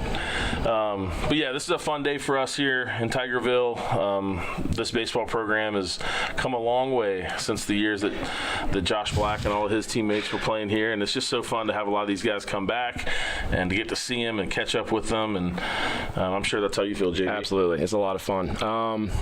Just kind of seeing how the program's evolved over the years. I mean, when I first got here, it was kind of the Wild West, and I don't really say that lightly. I mean, it was a fun time, but it was not quite. We didn't have the prestige that we have now, but it was a lot of fun. And you guys, like, how spoiled the athletes are now. Right? Yeah. I mean, they're just so spoiled. Those heaters in the dugout, that's what I've been getting all over them. It's kind of soft, but I mean, it is pretty nice. I mean, and imagine like the turf field. Yeah. Like you guys were playing on a goat pasture out here. Oh my gosh. And with a chain link, remember that chain link backstop that didn't even like stop the balls? Didn't stop balls. Like ever. people on the hill would just get hit with foul balls. Yeah. It didn't go high enough. Yeah. People would get their heads taken off on a comebacker. But how about our sprinkler system? Do you remember that? Like we had to ride the gator all the way down to the lake. Yep. To turn the pump on. The little lake back there, back behind right field. Yeah. I mean, if people knew the things that we used to have to deal with and used to have to make work in this program, and these guys that come through here now are so spoiled. Yeah, they are. Absolutely. Have everything they have. But we got some good players, and I think they play hard. They're carrying on the tradition that you guys built. So we don't. I would like to think we still have that same mentality that your team had, which was very blue collar and chip on the shoulder. Absolutely. That's how you guys were good. Yeah. Yeah, I mean, it's been said before, but the Patty Monteith, unbelievable talent, obviously, but then also has the drive, the it factor that you've talked about before. So. Yeah, for people listening, so for Josh Black, we have an award here that we used to call the Pete Rose Award, right? Yeah. It was just like basically Pete Rose is the guy that played the game the right way. He played it hard. He's notorious for the gambling stuff that gives him a bad reputation, but if people actually went back and paid attention to Pete Rose's career, he played the game with a fire and with an intensity, and he would head first slide, and he was just a hard-nosed, blue-collar guy. And so we had the Coaches Award that we started when I first got here, and we wanted to give an award every year to that type of player who checked all the boxes, was a great teammate, that played the game, the exact right way that we wanted. And Josh Black won that award twice, maybe, in your career? I did say the first year I got it, I was like, I'm going to win this thing every year. Didn't end up happening that way, but I think I won it twice. The first year I got there, and then the last year, my senior year. Yeah. And so last year, I guess it was last year or 2 years ago, we renamed the award. It's no longer the Pete Rose Award. It is now the Josh Black Award. Which is really cool. I will say, I mean, done. I've had a pretty long, longer than it probably should have been, athletic career, baseball career. But that's by far the best moment in my entire athletic career. Thing I'm the most proud of, bar none. Well, that's you're very deserving, JB. And so that award is now always going to be called the Josh Black Award, and we're going to give it out tonight at the banquet again. Okay. I don't know if you're staying for the banquet, but you can present the award if you're staying. Okay. But I won't tell on the air yet who's going to get it, but it's another deserving person. But you were mentioning Pat Monteith. He won the Josh Black Award last year, and you were at the banquet to present it to him. Yeah, so that was really cool. Yep. Really cool. So guys at home and people at home, when you play at a college and you leave a mark big enough that they name an award after you, you've done pretty good. So JB should be proud of that, man. Absolutely. Again, it's the really proudest thing I think I've ever done, which it really is. I have nothing else to say about that. It's just that's good. Super cool. That makes me feel good. But I'll tell you, you're gonna have more things in life that will cross it by. I mean, like being a dad. Yeah. That's gonna. Yeah. I guess that's gonna do it in. But we'll relish in this for now. Yeah. Ryan Kirk gets his first strikeout. We got a lot of pitchers coming to the plate right now. That was freshman Kyle Roper hitting. And Kirk got his first strikeout there. Nice little fastball in the corner. I mean, folks, that plays. Like, he could probably pitch in college for a lot of teams right now. That was some good arm speed. That's crisp, right on the corner. So who we got hitting here? I did want to mention, oh my goodness, there's no one there, no one home. Gilbert didn't even come to the back. He's just standing there looking. Playing first base, my old roommate, Eric Gilbert. Best hands in the Southeast during his playing career here at North Greenville. He didn't even. Not there, not at the back. He didn't even look. For the back pick. Brady came up to back pick, and Gilbert was just like looking down at the ground. And that's great. Didn't even know. But I was going to say, these red jumpsuits are really cool. I haven't got a chance to tell you that yet, but those are sweet. I wish we got cool stuff like that back when I was there. The budgets are a little different now than they were then. They're still not much better, right. But the budgets are definitely better now than they were back when you played here. I think, JB, my first year here, I think we had our budget for supplies for the entire year was like $10,000. Yeah. Okay. And I got the job, and so I was like, all right, what do I need to do? I gotta order. We had enough uniforms, so I didn't have to order any uniforms. So I was like, all right, we need to get baseballs. We got to get hats. We got to get cleats. Yeah. I was like, I'm gonna get. I bought some baseballs for the whole season. I think the first order of balls I ordered was like $5,000 for baseballs, and I was like, that's half the budget right there. That's half the budget. I just spent half the budget on baseballs, and then I ordered hats for games, and they were like $4,000. I was like, what? How does this happen? I don't understand. Yeah. So I had to raise money just to make ends meet. I do remember that. I remember that. I bought you guys Nike cleats. Do you remember that? I do remember that. And no one liked Look him. at this little base hit through the hole. Okay, Driscoll. Driscoll has had a phenomenal. He's had a great game. I mean, if there was an MVP of the, well, maybe not MVP, but if there was a awards for the alumni game, he might get one of those. He's leading. If he gets a hit or something, defensively at least, I was about to say. I mean, he's still in great shape. But yeah, so my first year, I bought you guys Nike cleats, and I bought like for the whole team because I was like, that's a good thing. They'll all need cleats and stuff, so I get them Nike cleats, and all the players show up, and I give them out, and they all hated them. Like no one liked them. They thought they were ugly. And I mean, they were ugly. So everyone started taking them to like play against sports and selling them. Well, I mean, that like you said, it was a different culture back then. I mean, we had a lot of. I was like, wait a second. My budget's only $10,000 for the whole year, and I bought cleats for you guys, which is like $3,000, and then you guys went and no one wore them, and they all sold them. I mean, I don't know. It was a great gesture. I mean, we all appreciated the gesture. Weren't the coolest looking cleats, or I mean, I was a speed guy, and they were like basketball shoes. Like they had like a they were collar around the ankle, which are like the high top ones. Yeah, I don't know why I chose those. They were probably the cheapest ones. I don't know, but yeah, like that was that's the last time I ever bought cleats for the team. I never purchased cleats again. I don't blame you. I just told the guys, you get your own from here on out. Yeah. So you know, when I first got hired here in 2015, it was a whole different world. I mean, the amount of money we had to fundraise, the budgets we were dealing with, the facility, just everything. I mean, the field itself. I mean, it was. I remember running out in the outfield, and it was like waves. It was like the outfield fence, that yellow pipe that we're looking at right now on the top of that fence. How straight it is across the field. Yeah. When you first got here, it looked like it was like a wave. It was like up and down the whole way. Yeah. Well, I mean, how straight that yellow line is at home right there. If you imagine that thing being all squiggly up and down, that's what it was when we first got here. I'm not sure if I told you this story or not, but you know, I came from Furman, where you were a volunteer assistant at that time, and you brought me out here for a visit and kind of showed me the facilities. And after seeing the facilities, I took a long time to think about it. Obviously, best decision I ever made. Really glad I made the right decision, but it took me a little bit to get past the facilities when I first got out here. It was ugly. I mean, when they brought me on the interview for the first time, I was like, oh my gosh. Yeah. And I remember the grass on the field, because they had the coach before they had gotten fired. Yeah. It had been like a month, and they were waiting. I don't know what they were waiting for, maybe the interview process, but it was like a month between the time they had fired him and they were like interviewing me, and no one had touched the grass. Yeah, like no one seeded it. When I came here, the grass was like knee high. Yeah, like it was crazy. I'll tell you this, JB. We went out. Me and Tyler Jackson went out like once we got the job, and we were like, all right, we got to cut the grass, we got to fix the lip, we got to do all these things we had to do. We went and measured the bases. First base was 91 feet away from home plate. You told me that. It's supposed to be 90 feet. It was 91 feet. It was a whole extra foot. Well, it like hadn't been graded in like 20 years or something. JK. Oh, go, Keever. Fella. Keep going. Get on 2. Oh, he's got to get 3. Come on, Jake. I don't know about 3. Little knock for Keever. JK Love. Current coach here at he's one of our pitching coaches, JK Love. Great guy. That was awesome right there. First pitch too, didn't wait. Wasted no time. What's Trey Dyson doing right now? Trey Dyson's, I don't know what he's doing. Oh, they're giving him a triple. Okay. They're giving him a triple. I don't know what's going on here.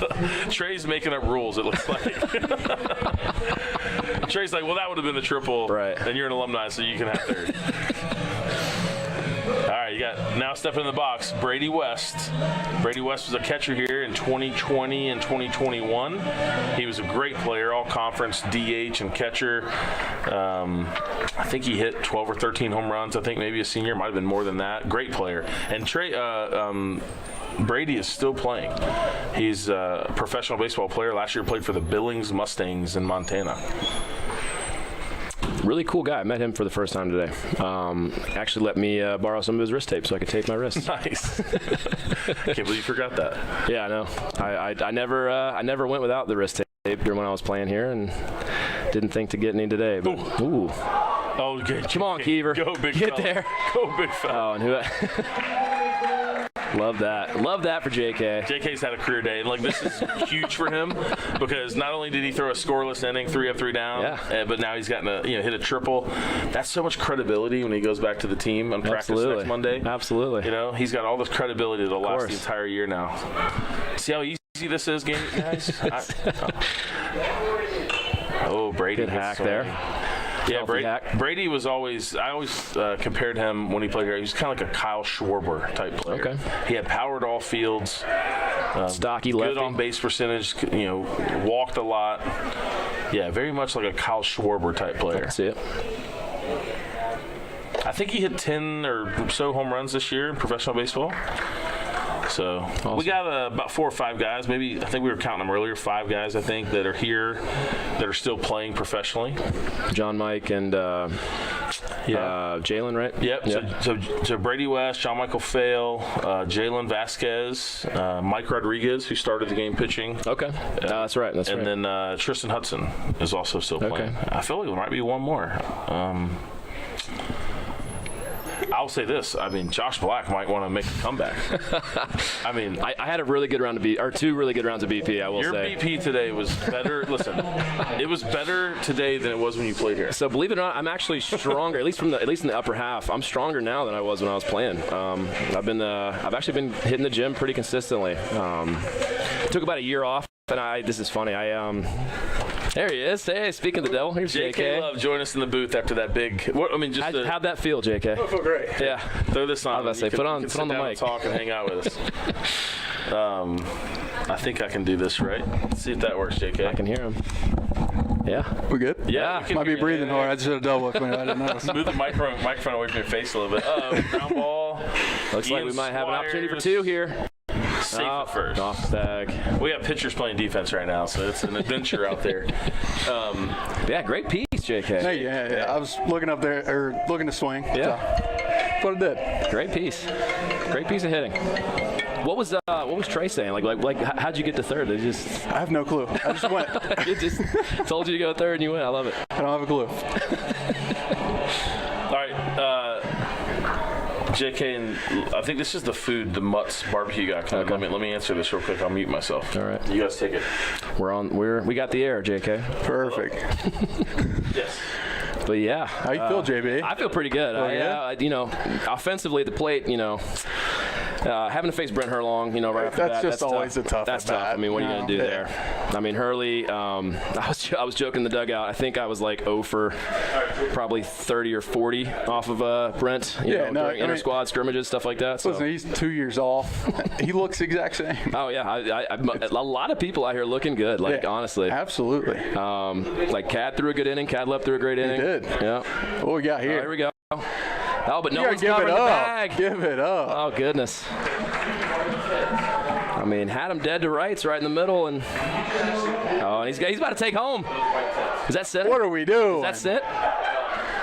That boy center. That is center. Love that. Great base running from Josh Center. I got to quit clapping on the mic, but you can't get it in the microphone. You got to little stuff clap. Well, I mean, you know me. I like to clap. That's fair. I got to keep it out of the microphone though for the viewers at home. So what do you want to talk about, JK? Now that the old head ball coach is gone. Yeah, Ryan Kirk. Yeah. He's about 3 years off. He had a 90. Yeah. That's real crazy. Good. We were up here talking about it. Yeah. He looked really good. I mean, he could probably sign right now. I mean, tell you what. Looked real good. Did you play with Caleb Gibson? I did not. Oh, Caleb Gibson. Yeah, I did. Yeah, I did. I thought you were talking about the guy that played. I was going to say, I don't recognize the guy that played. That's Tristan Hudson. Okay. Threw the last out in the World Series in 2022. Okay. Yeah. Came in as a two-way. Yeah.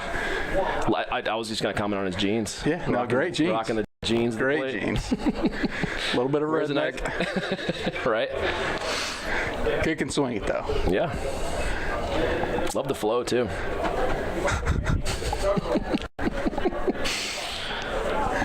But yeah, tie ball game here, bottom of the 5th. Oh wow, I didn't even realize that. I didn't either. I just looked at the score. We got a one-hitter going. Looks like it. I'm not sure how accurately we're keeping track of the. Yeah, one-hitter probably. Yeah, sounds about right. Yeah. But honestly, turned into a kind of a nice night here out here in Tigerville. I was thinking it was going to be a little colder than it is. A little rainy this morning, cold and rainy, but it turned into a great night. Great night. We got the banquet after this. Yep. Caleb Gibson with the strikeout. With the K. Oh, is this Billy Balk night? This is Billy Balk night. Billy Balk night. If I had a hat, I'd take it off and tip it to him. Fortunately, I'm hatless, but coming up to the iconic Paint Me a Birmingham song he was iconic for back when he was playing here.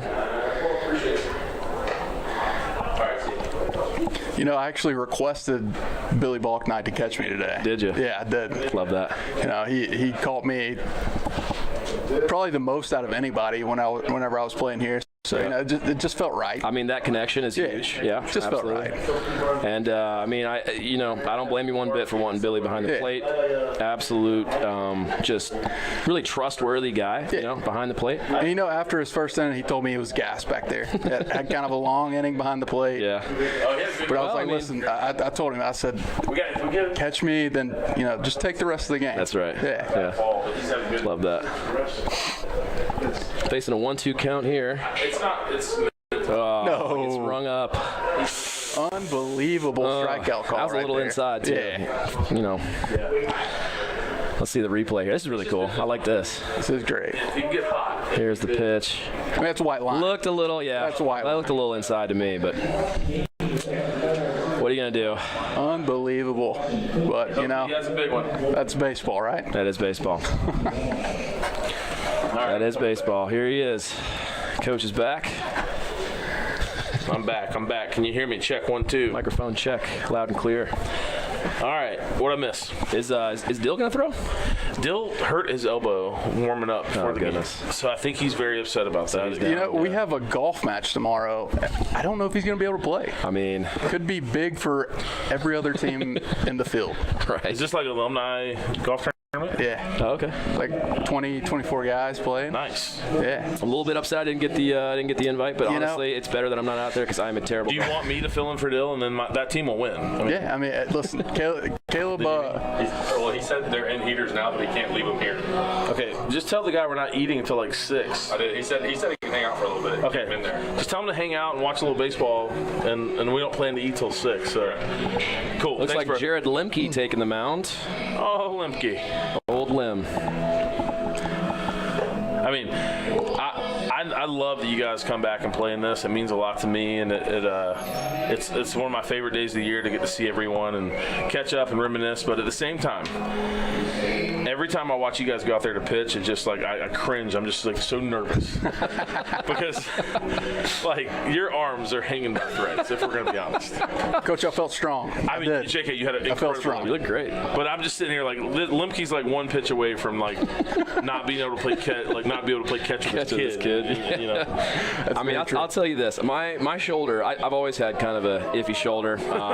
You don't say. Stu loves to give me a hard time about my velo. And now that I'm done playing, I will admit it. I knew I didn't have a great arm. I like to talk a big game, say I had a great arm. But I will gladly blow my arm out to come out here and hang out and see the guys. I really will. I mean, I've been looking forward to this. That we haven't had it the past 3 years.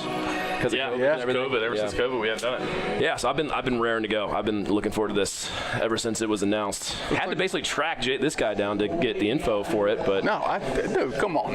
Y'all got to do a better job of marketing it next year. I'm telling you. Right, I didn't hear about it till like a month ago. Yeah, we do probably. Which is when we about set it up. Well, fair enough. I just happened to bump into this guy at Fall for Greenville, and I'm like, hey man, are we doing the alumni game or what? And he goes, oh yeah, speak of that, it's coming up in like 3 weeks.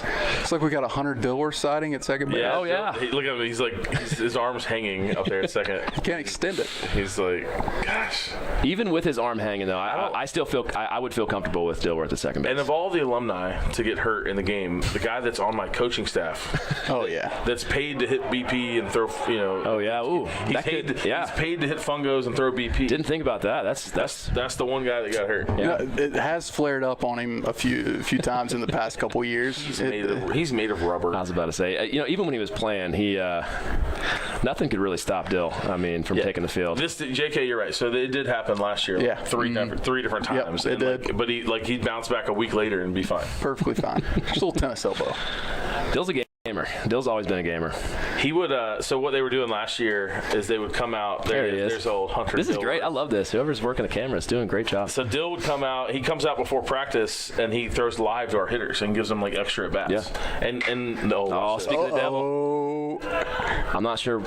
Oh, because he can't throw. Okay, I was like, well, I don't know what we're doing here, but. He just tried to flip it. Dill just tried to flip it to Driscoll because he can't throw. Very nearly, actually. Pretty close play. Driscoll knew it was coming, too. Pretty savvy right there. Yeah. And he's just a little late. Too good of an athlete. Yeah, well, it wouldn't have mattered anyway. Eric dropped the ball. Who hit that ball? Is that Dylan Denton? Dylan Denton's supposedly really fast. I don't know if you heard that. Alex What's Edmondson. up, Lamont? I tried to call you back. I'm sorry, I've been doing stuff. The Mutts guy's up there. Other than that, I think they're setting up the TV screen. I'm not sure what just happened here. I'm sorry, I didn't dress casual. No, you're good. This is Looked what away we're all for a wearing. second. So. What just happened, David? I don't know. I think he threw the bat on a swing. Maybe that he's known for that. Big commotion. Maybe. Oh yeah, look at that. That was Great some hang bat toss. time. Good distance. I was about to say. Wow, that went far. Make sure everybody's. Why is David Lewis playing right now? You could say the same for Alex Edmondson, Coach. Yeah, but I get Edmondson. He's a pitcher. Also, great swing. Do we need to maybe have him start hitting? Maybe him and Squires. Yeah, Squires. I've told you guys Squires can hit. Let's sign him up. But David Lewis, I mean, this guy made All-American last year, hit 360 with ATN. He's rolled over into double play. There's the flip again. Dylan Denton with a slide. Head first slide out of that Dylan Denton there. Supposedly Dylan Denton is a really fast runner. Yeah, that's what I've heard. Who's playing third there? That was a good play. Who is that? Kurt. Oh, Kurt. That's Kurt. Gotta love that. That's what's fun about the alumni game, too, is guys just go play like whatever position. JB, you might need to get back out there and play some shortstop. I will play wherever I'm needed, Coach. That's right. He's always been a team guy. Always been a Need me to get on the bump? I'll get on the bump. Lemke looking good. That looks like about 86. Maybe, yeah. He's throwing it. Kirk was 90. Yeah, I know. That's what we were talking about. I wonder what Gibby was. He was probably upper 80s. I'd say what, Coach? Not hard enough. Was it? Yeah. No, not hard enough. JK saw one pitch at a triple. So what happened there? So you got a double, and then Dyson was like, no, you would have had a triple. I have no clue. He told me to go third, so I went. Dyson's just out there making rules. I had the same question for him as soon as he got up here. Yep, I wasn't going to question it. I hear you. Free base. Let's see, we got a 0-2 count here. Delivers. Ooh, that was a nice pitch. Come on, Brady. Good slide to the ball. Hey, the batter's still out. First base was occupied. This is Kyle Roper, another freshman coming up to hit. So interesting. Roper was supposed to be in the locker room doing homework during the alumni game. Oh wow. So, he's one of the guys we're working on his grades, trying to get him eligible and make sure everything's good. So I'm not sure what he's doing down here in the game. We'll talk about that later. But everyone's having fun. They don't want to miss out on the action. It is a great time out here. It is a lot of fun.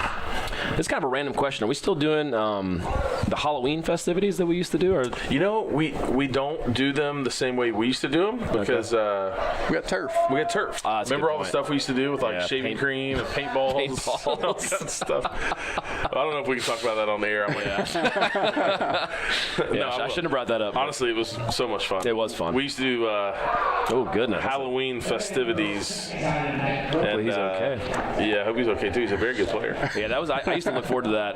That was a great part of the fall. Have everybody out there in costume doing a practice. I wish we would have done a game, like a Halloween game. That would have been a lot of fun. Yeah, we did.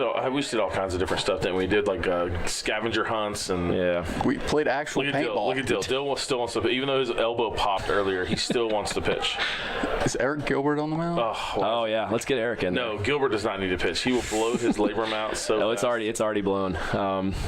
Well, and I tried to, I am a chiropractor now, and yeah, it's his shoulder. We got Stu Hunt. Here we go. Also, hold on. Also has a bad labrum. Stu can't even throw a football. Like he's the football coach here at North Greenville now. He's the wide receivers coach of the football team.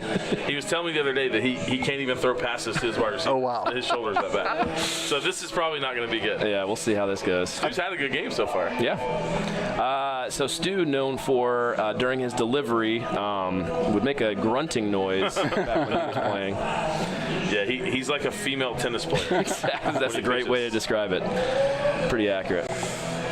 Stu was Stu and Dilworth are the oldest guys that returned for the alumni game. Yeah. We didn't get a lot of the folk, and maybe this is part of we need to market better. Maybe that's what it is, but just a little earlier. Used to JB when you were here and JK when you were here, we would have alumni games and we'd have guys come back that played here in the 70s. Yeah, absolutely. We had great stuff. So this year it's a lot of players from my era. We don't have a lot of players that came back from previous years. But now that the alumni game's back on and we're getting back from COVID and we're going to start doing this every year, we'll start marketing it, building it, and I'd love to continue to have good showings every year. Absolutely. It's such a fun day for me to see all my old players, but also it's really good for our current players to meet the guys that built the foundation for them and hopefully show their respects and their gratitude for what you guys did and helping build this program into what it is now. I don't know about all that, but JB, we would never be where we are. That national championship. What did I text you when we won the national championship? What did I text you? Goodness, put me on the spot here. I'm pretty sure I texted you first. Well, yeah, but yeah, that's true. You probably did text me first. I did. But my response to you was, this. You have a part in this. Yeah. This national championship would have never taken place if it wouldn't have been for you and your teammates that came here before and believed in us, believed in this program, and helped make it into what it is. John Mike. Say Stu was walking up. He's like, no, that's it. I don't blame him one bit. I do the exact same thing. Stu that is so much ammunition for Stu Hunt. Gosh. Oh yeah. Oh my gosh. Like he is going to use that. Yes. Well, Stu Hunt is one of those guys that just loves to. He's a good smack talker. He can push the buttons. Exactly.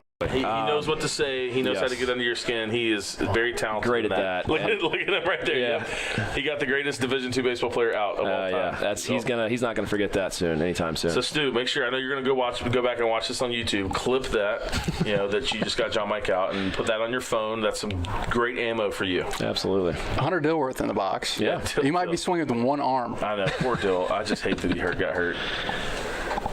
Get through there. That's a fair ball. Oh, good great play. play. Who's that? Body. Oh my goodness. What a off the bag. Drop the ball. Yeah. All right, let me step away. I got to go pay for the barbecue. All right. So let me go get that taken care of. Actually, JK, you want to do that for me? Yep, I got it. All right, so my keys, I believe, are... Oh, man. I think they're on my desk. All right. My wallet is in my car, JK. Or you can get anybody's card. Matt's card, Dill's card. My wallet is in my truck. Okay. The keys are either in this booth. They used it to get in the box. Okay. So they might have my keys, or it's on my desk. I'll probably just get Matt's card. Okay. Sounds good. Just get whatever you do, just get a receipt. Yep. Sorry, ladies and gentlemen. You're getting a little behind the scenes, or whatever they call that, look right now. You still talking, JB? I got you on. Yeah, I believe I muted JK's mic. I didn't want to mute yours. Yeah, no, I believe I'm still loud and clear here. We got Dilworth on first base. Dawson Always Price sitting. Yep. DP. Dawson got a hit his first at bat. Another one of those guys that actually looks pretty good out here. Yeah, I mean, he looks just as good as he did when he played. Absolutely. He hasn't lost anything. No.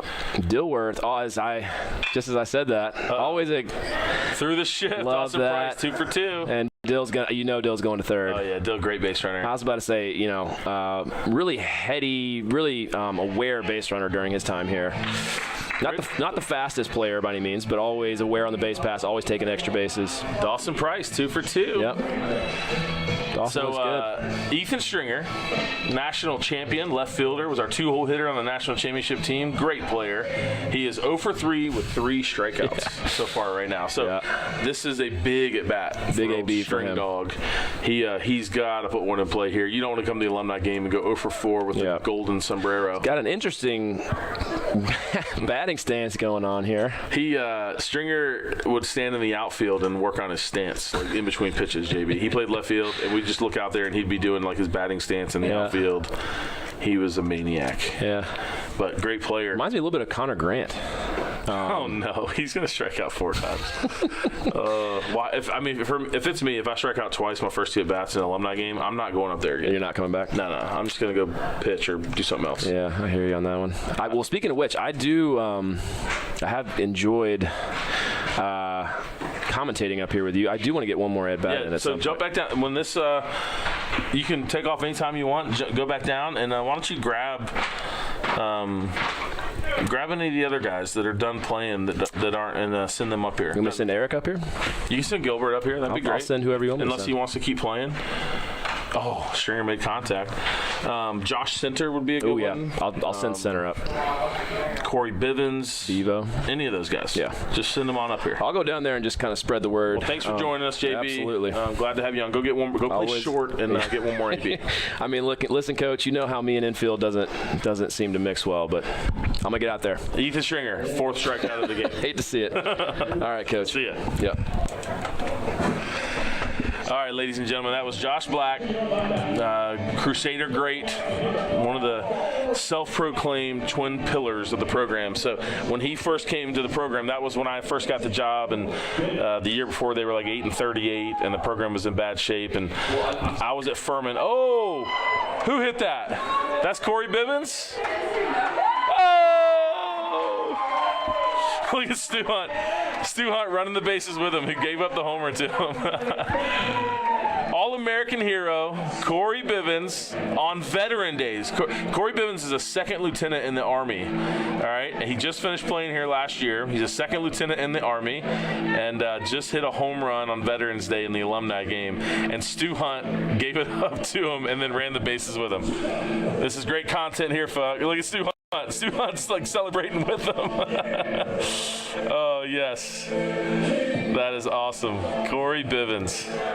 Corey Bivens hit .330 with 13 home runs last year as a senior, and was our shortstop on the national championship team in 2022. Had a great career here at North Greenville. One of my favorites. And he as he went to school here, I think he was a biology major and always had about a 3.6, 3.7 GPA. He was full-time ROTC. And so he was getting up at 5 a.m. and running 8 or 9 miles in the morning and doing all these things. Then he would go to class, and then he would come to baseball. And you never heard one complaint out of him. He just showed up every day like a professional, always worked hard, was a great teammate. So he earned my utmost respect when he played here, the way he carried himself during his career and what a great player he was. So that was an awesome moment for folks at home, for him to come out here on the alumni game on Veterans Day and hit a home run. And not only just a home run, it was tied 4-4, I believe. So that 3-run homer gave him the lead. Now batting Josh Center, another one of the all-time greats, was the center fielder on the national championship team. I believe Josh is like 3rd all-time in home runs here at North Greenville for a career. He's maybe 1st or 2nd all-time in doubles. He had a tremendous career here. But he grinds out to 2nd. Stu Hunt running off the mound, happy because he gave up the homer to Bivens. What a good moment. All right, I'm going to step away for a second. We'll be right back.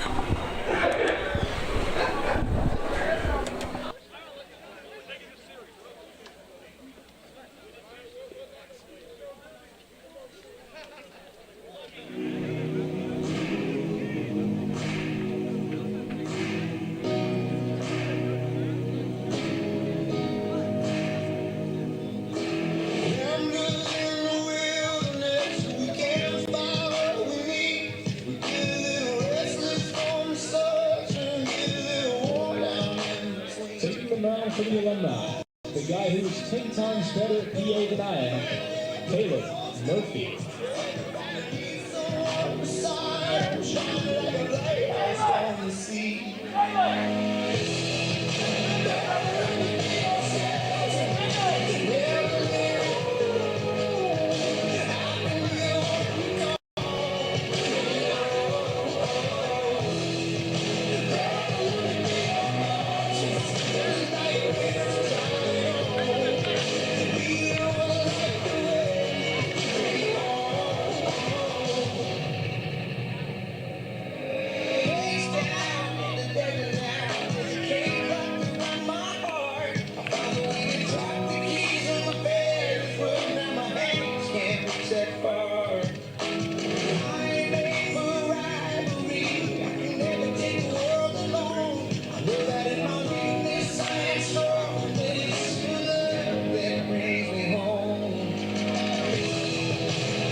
Leading it off for the Crusaders here. That's on back of the 7th inning, number 99. Check 1, 2. Josh, talk real quick. You good? Hello. Yep, we got you. Bivens, here you go. This is yours. What a moment, Biv. Yeah, that was awesome. What a moment. All right, guys, I'm joined. So first off, we got Caleb Murphy pitching, 6'10" righty. Played here like 2017 through 2020 or so. I'm joined in the booth now with two of the all-time greats, national champions, and guys that were 3 or 4 year starters in their career. We got Josh Center and Corey Bivens. We were just talking about both of them last inning. You can hear Bivens still breathing hard right now. Yeah, I'm out of breath. That was a big moment, dude. Yeah. That was a big moment. A lot of adrenaline there. So I was telling everybody at home how today is Veterans Day, and you're a second lieutenant in the Army, and that's pretty cool to go hit a home run. We were all talking about that in the dugout earlier. Like Bivens is definitely hitting a homer today. It's Veterans Day. Yeah, they said it was bound to happen, so had to make it happen for him. That was and I can't wait to like clip that on YouTube and like put it all over Twitter, because Stu Hunt, as soon as you hit the ball, he throws his arms up and starts celebrating because he knew you hit it out, and he ran right to you and ran the bases with you. And that was just a really cool moment. So all around, that was a storybook right there, Biv. Bivens, so everybody knows, Bivens always hit home runs on Tuesdays. Yeah, Tuesdays were my days. Yeah, Tuesday, it was like a guaranteed homer. If we had a game on a Tuesday, Bivens was going to hit a homer. Yeah. But Veterans Day, yeah, that counts too, yeah. Tuesday. Any Military Awareness Day, he's going to also show up. So Bivens played shortstop his first 3 years here, 4 years really because of COVID, right? Yeah, so 4 years. Played shortstop for 4 years. In his senior year, as unselfish as he is, he moved over to third base, which was last year. So you were part of, 4 conference championship teams and went to the World Series twice and were a national champion. So pretty incredible career. Josh Center was a center fielder his entire career, 4-year starter. I mean, you were here 5 years too because of COVID, right? Yep. And starter for 4 of those years. And Josh, did you ever not win a conference championship in your career? I did not. That's pretty good. So when you can come play 4 years of college baseball and win a conference championship every single year, you've done well, and both of these guys can say that. So that's pretty cool. I think that y'all should be really proud of what you accomplished here. Bivens, you probably hit 30-plus home runs in your career here and accomplished a lot of the great things on and off the field. And Josh Center, I believe you're like top 5 in almost every offensive category here. I don't know if you know that. You probably do know that. I do. So tell us your stats. Tell us I don't know. Corey passed me in homers. Did he? Last year by like about 1. Yeah, about 1. Oh, nice. Yeah. So did Mark. Oh, man. If Pat hasn't yet, he will. Yeah, Pat is going to end up being probably second in everything. Yeah.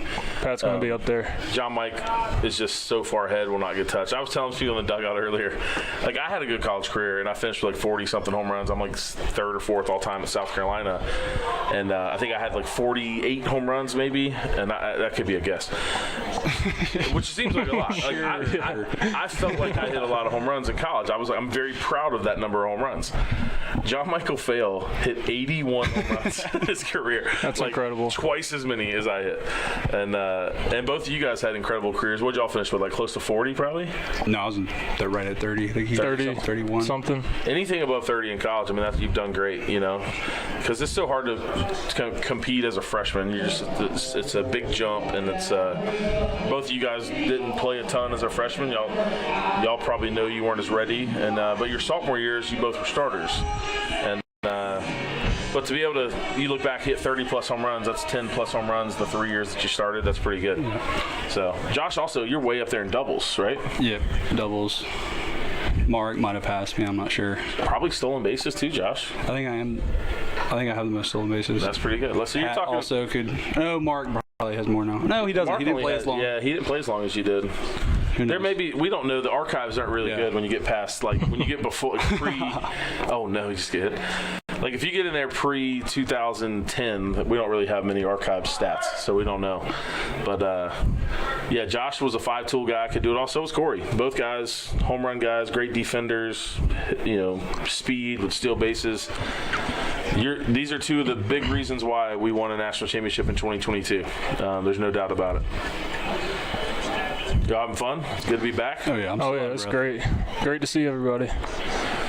Man, it's a fun day for me. I've missed doing this. We used to do it a lot. Y'all remember when y'all played here, we always did alumni games. But when COVID happened, we stopped doing them. Just with it's just much more difficult to organize stuff now. And we've had people asking for it. And so we decided to get it going again this year. And it's so cool to see everybody back and reminisce and tell stories and catch up. So I appreciate y'all guys coming. And I was saying earlier how it's also really good for the guys that are currently playing here, to see y'all and be able to say thank you and show gratitude for what you guys did to build the program. So they're getting a little scared right now. They're letting David Lewis, Pat, Roddy hit. I know, right? They don't want to lose. They're like trying to put their guys in. Who is this hitting? Is this David? This is David. Pat David and Pat shouldn't be playing. What are we doing? What are we doing? Is that Zara? That's Roddy in second. Zara did that, I told all the older guys and the starters not to play, and now they don't like that they're losing by 3, and so they're getting in there. We've always done a good job of teaching competitiveness here in our program, right? Yeah, Pat definitely probably led that charge. He does not want to lose. We don't like losing.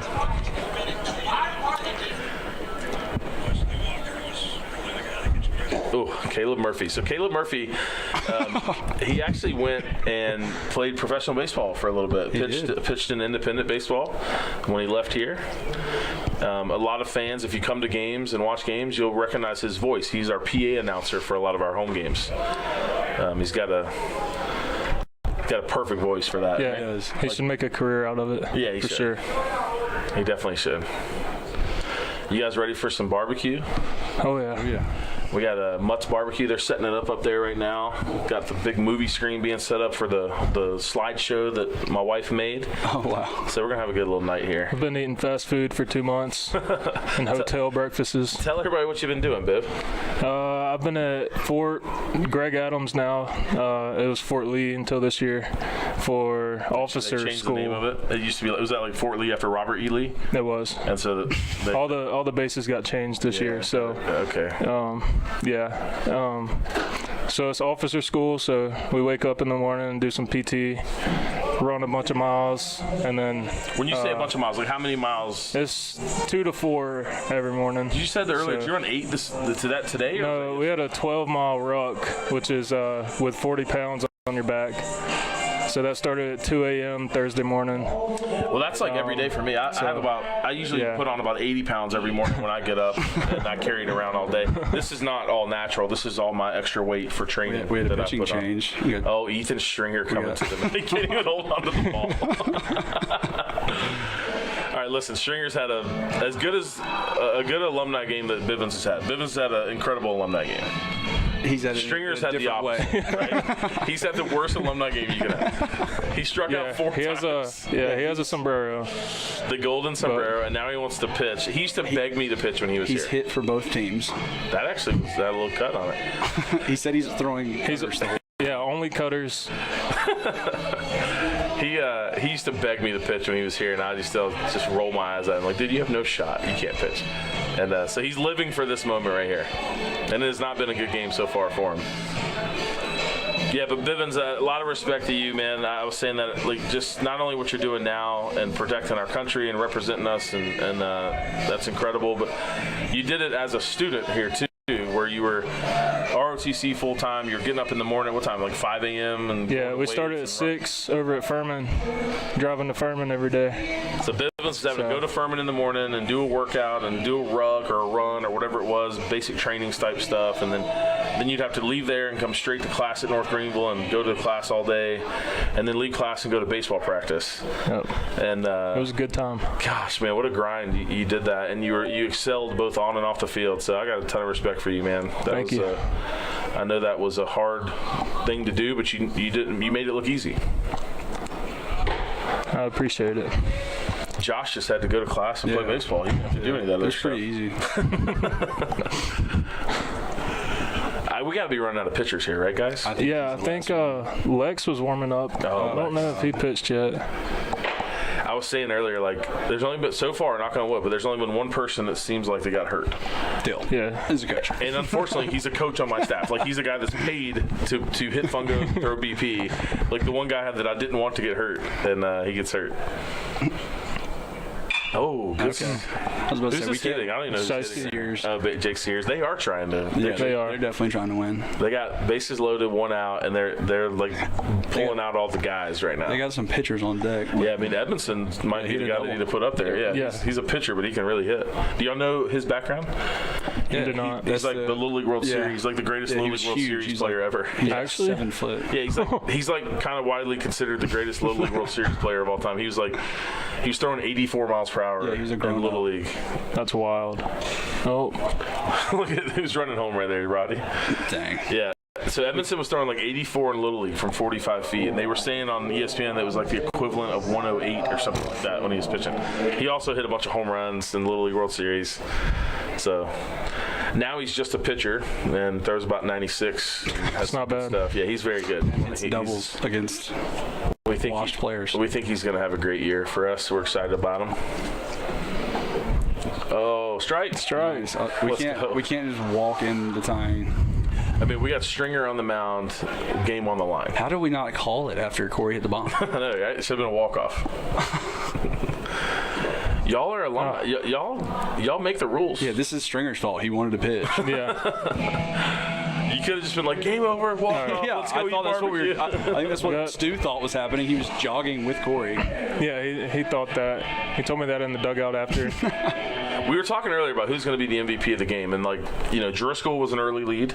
Dawson Price had a couple. Dawson Price had 2 Driscoll hits. has not lost it on defense. But I think the 3-run homer on Veterans Day. Yeah. We're going to have to give it to Second Lieutenant Bivens. J.K. Love. Oh, JK's had a triple. JK's had a great game. How did Dyson just give him a triple? Just said, "Okay, give him a third." Because David Lewis threw his glove at the ball. Yep, that is. Stringer. I mean, for those at home that know, Ethan Stringer was like just a maniac when he played here in so many different ways. Just watching him makes all of us laugh for a lot of reasons. Like, he's just a crazy person in the best way. Yeah, he did. He did.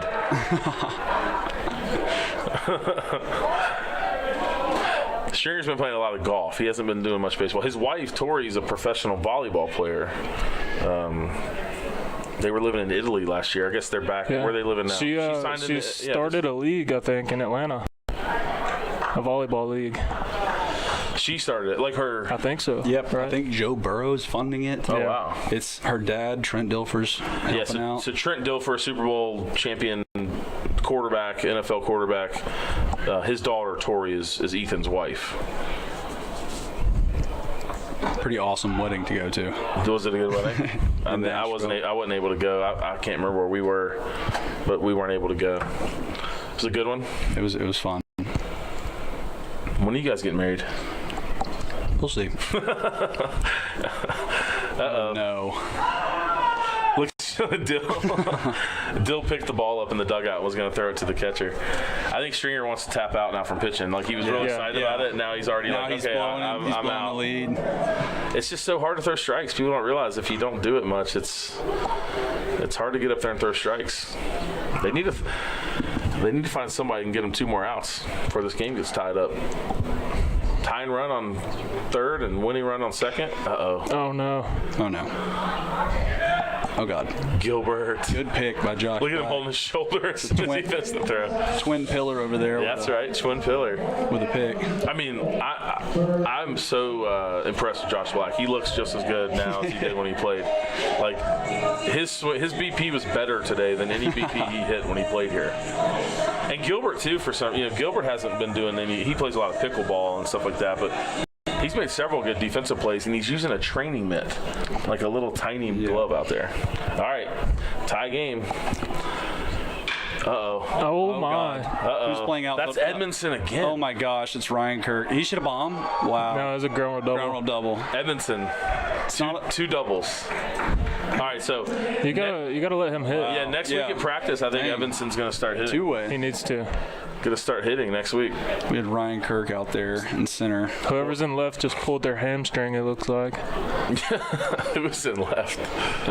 Yeah, look at the replay of whoever's running after there. I think Is that Lemke? Jared Lemke, yeah. He definitely pulled his hamstring. The alumni, you can tell the body language of the alumni. They're about ready to be done. Like, look at Gilbert at shortstop right now. He's like got his head down, walking. Their bodies are not built for this. Playing a 7-inning game. All right, now batting another pitcher, Chewy Toppensee, who played with Stringer. So these are former teammates facing each other. Give it to him, yeah. Also former flag football coaches, Josh. We were. Josh was the defensive coordinator along with Stringer, right? The Yeah. two of y'all kind of did defense. I was more of the athlete. Chewy was the hype man. Yeah, Chewy brought the boombox. He just carried the music. Dressed like Mike. John Mike was the head coach who just bossed everybody around. Takis was the offensive coordinator. That was a lot of fun. You guys did an awesome job coaching the kids. My son Holden played on the flag football team with all his buddies, and it actually helped Holden. He's become a good football player. He had a really good season this year for his middle school team, and he loves football. So I think you guys helped spark that. How tall is he now? He's got to be. Yeah, he's gotten huge in just a few months. He's growing fast. Y'all, I mean, Bivens, you just saw him like 5 months ago. I don't know. He's grown like 4 inches since then, it seems like. Man, he's shooting up.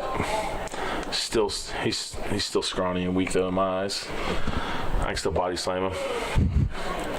He had church basketball this morning, and he just finished football 2 weeks ago. So he's a good little athlete. JB at first. Stringer got through it. We can walk it off before we go back. Stringer also gave up 4 runs, and now the alumni are losing. So that probably solidifies maybe the worst alumni outing of all time. He was going for it. 4 strikeouts and blew a save. Yeah. It's a pretty bad game for Stringer there. I think we're done. No, let's see. Lex is going to the mound. So thank God. We got a chance. Yes. Slideshow's good. Slideshow's good. Awesome. Can their music and everything on the slideshow? It's actually really, really good. Nice. Good. I'm glad. That was my wife just poking her head in, letting me know that the slideshow and the barbecue and all the stuff is set up and ready to roll. So looks like Lex goes for sidearm. Yeah. Sidearm Lex with an outfield glove. So Lex Tootin taking the mound, switch hitting catcher, third baseman, outfielder, was a utility guy, could really do anything. Played with both of you guys this whole career, right? You're all the same class? Yep, he actually I was a year younger after COVID, but you're younger, yeah. First 4 years. Lex was my roommate for 3 years. Lex was a great player. He was a team captain with you, Josh? We all team captains together, or was that the year before? The year before. Also, for everyone at home, Bivens and Josh were both captains here. Josh was a captain on the national championship team in 2022, and Bivens was a captain last year on the team that went back to the World Series. Lex, who's on the mound now, was also a captain back in like 2019 maybe or something like 2020. I think it was 2020. COVID or year. 21 maybe. And he stayed in baseball. He's a coach now. He's the assistant coach at Coker College. And he just got the head coaching job at the Florence Flamingos. Yeah, he's going to be the head coach in the Coastal Plain League, Florence Flamingos. So we have several guys here that are still in baseball. Lex is a college coach. Kyle Cadlub, who pitched earlier, is a assistant coach at Western Carolina. Dawson Price said he's coaching at Georgetown. Dawson Price is a high school coach at Georgetown. He left and went and got his master's at Coastal Carolina. Jalen Vasquez, professional baseball player with the Orioles, just popped out to shortstop. Wow. I'm not even sure who that was at short, but made it look good. And that's Pat. Oh, that's why. They got all their best players. So Dawson Price went to college, Coastal Carolina, was an assistant coach there, and then now he's at Georgetown as a high school baseball coach. Stu Hunt, who's hitting here, he's actually a football coach. He played for me in 2015 and then was an assistant coach for me. Oh, I love it. Oh, he's safe, easy. Look, Stu's had a good game, too. Made several good plays at second. Gave up the homer to Bivens, which was a key moment. Sacrificial. But Stu is the wide receivers coach for the football team here at NGU. So he coached with me for 3 years, then left and went to Furman as an assistant football coach, then PC as a football coach. So he's been involved in coaching now for 7 years or 8 years. Oh gosh, Lex. Oh, I love it. That's huge. Is Lex? He's helping out the. He's helping the alumni here. Is Lex selling for the alumni right now? He threw that halfway at the backstop. They don't have all their guys in. They have Dawson, Taylor, and Crocs playing. Yeah, Dawson is wearing Crocs. Is Lex gonna throw another? He's gonna throw another wild pitch here. Nope. Oh, I like it. So Josh Black hitting. He was just up here in the booth with everyone. You got to see JB's awesome personality. He's one of the all-time greats here. Twin pillar. Self-proclaimed.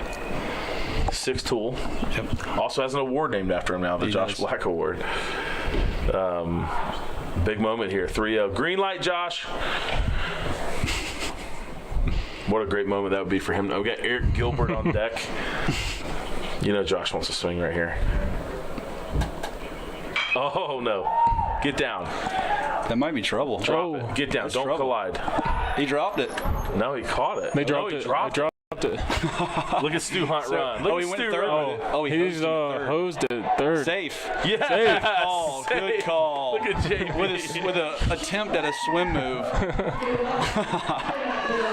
I love it. I love it. Who's playing third right there? That's Landon Shaw. Oh, yeah.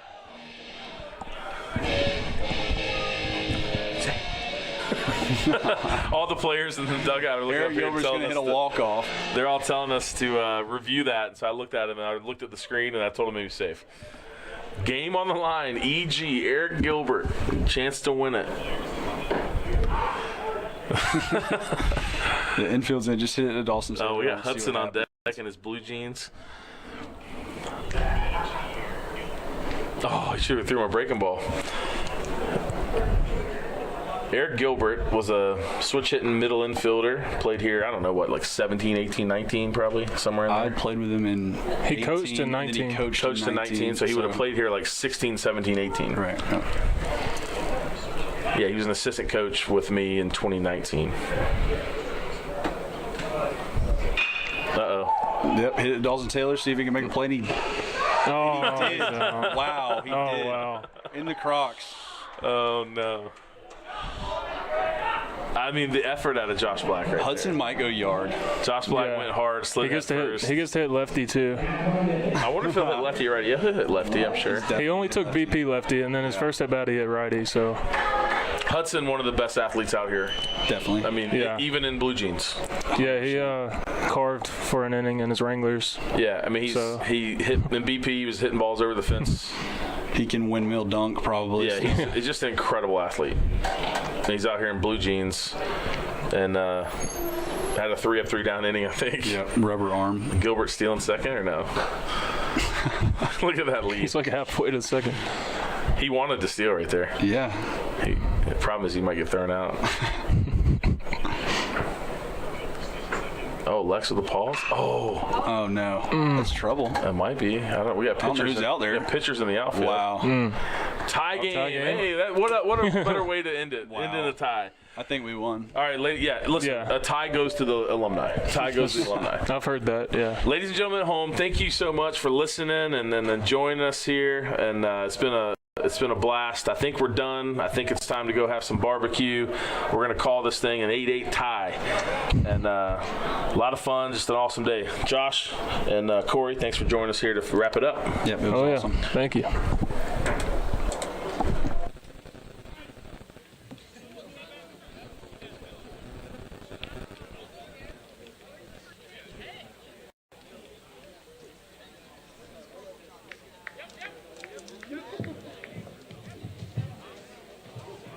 All right, ladies and gentlemen, we're going to about 10. What time is it right now? All right, about 6:15, we'll start serving barbecue up here on top of the hill. That allows our players to go change clothes or do whatever they need to do and start working up to the hill. Please stay. Your plate is paid for. Come on up, get some barbecue.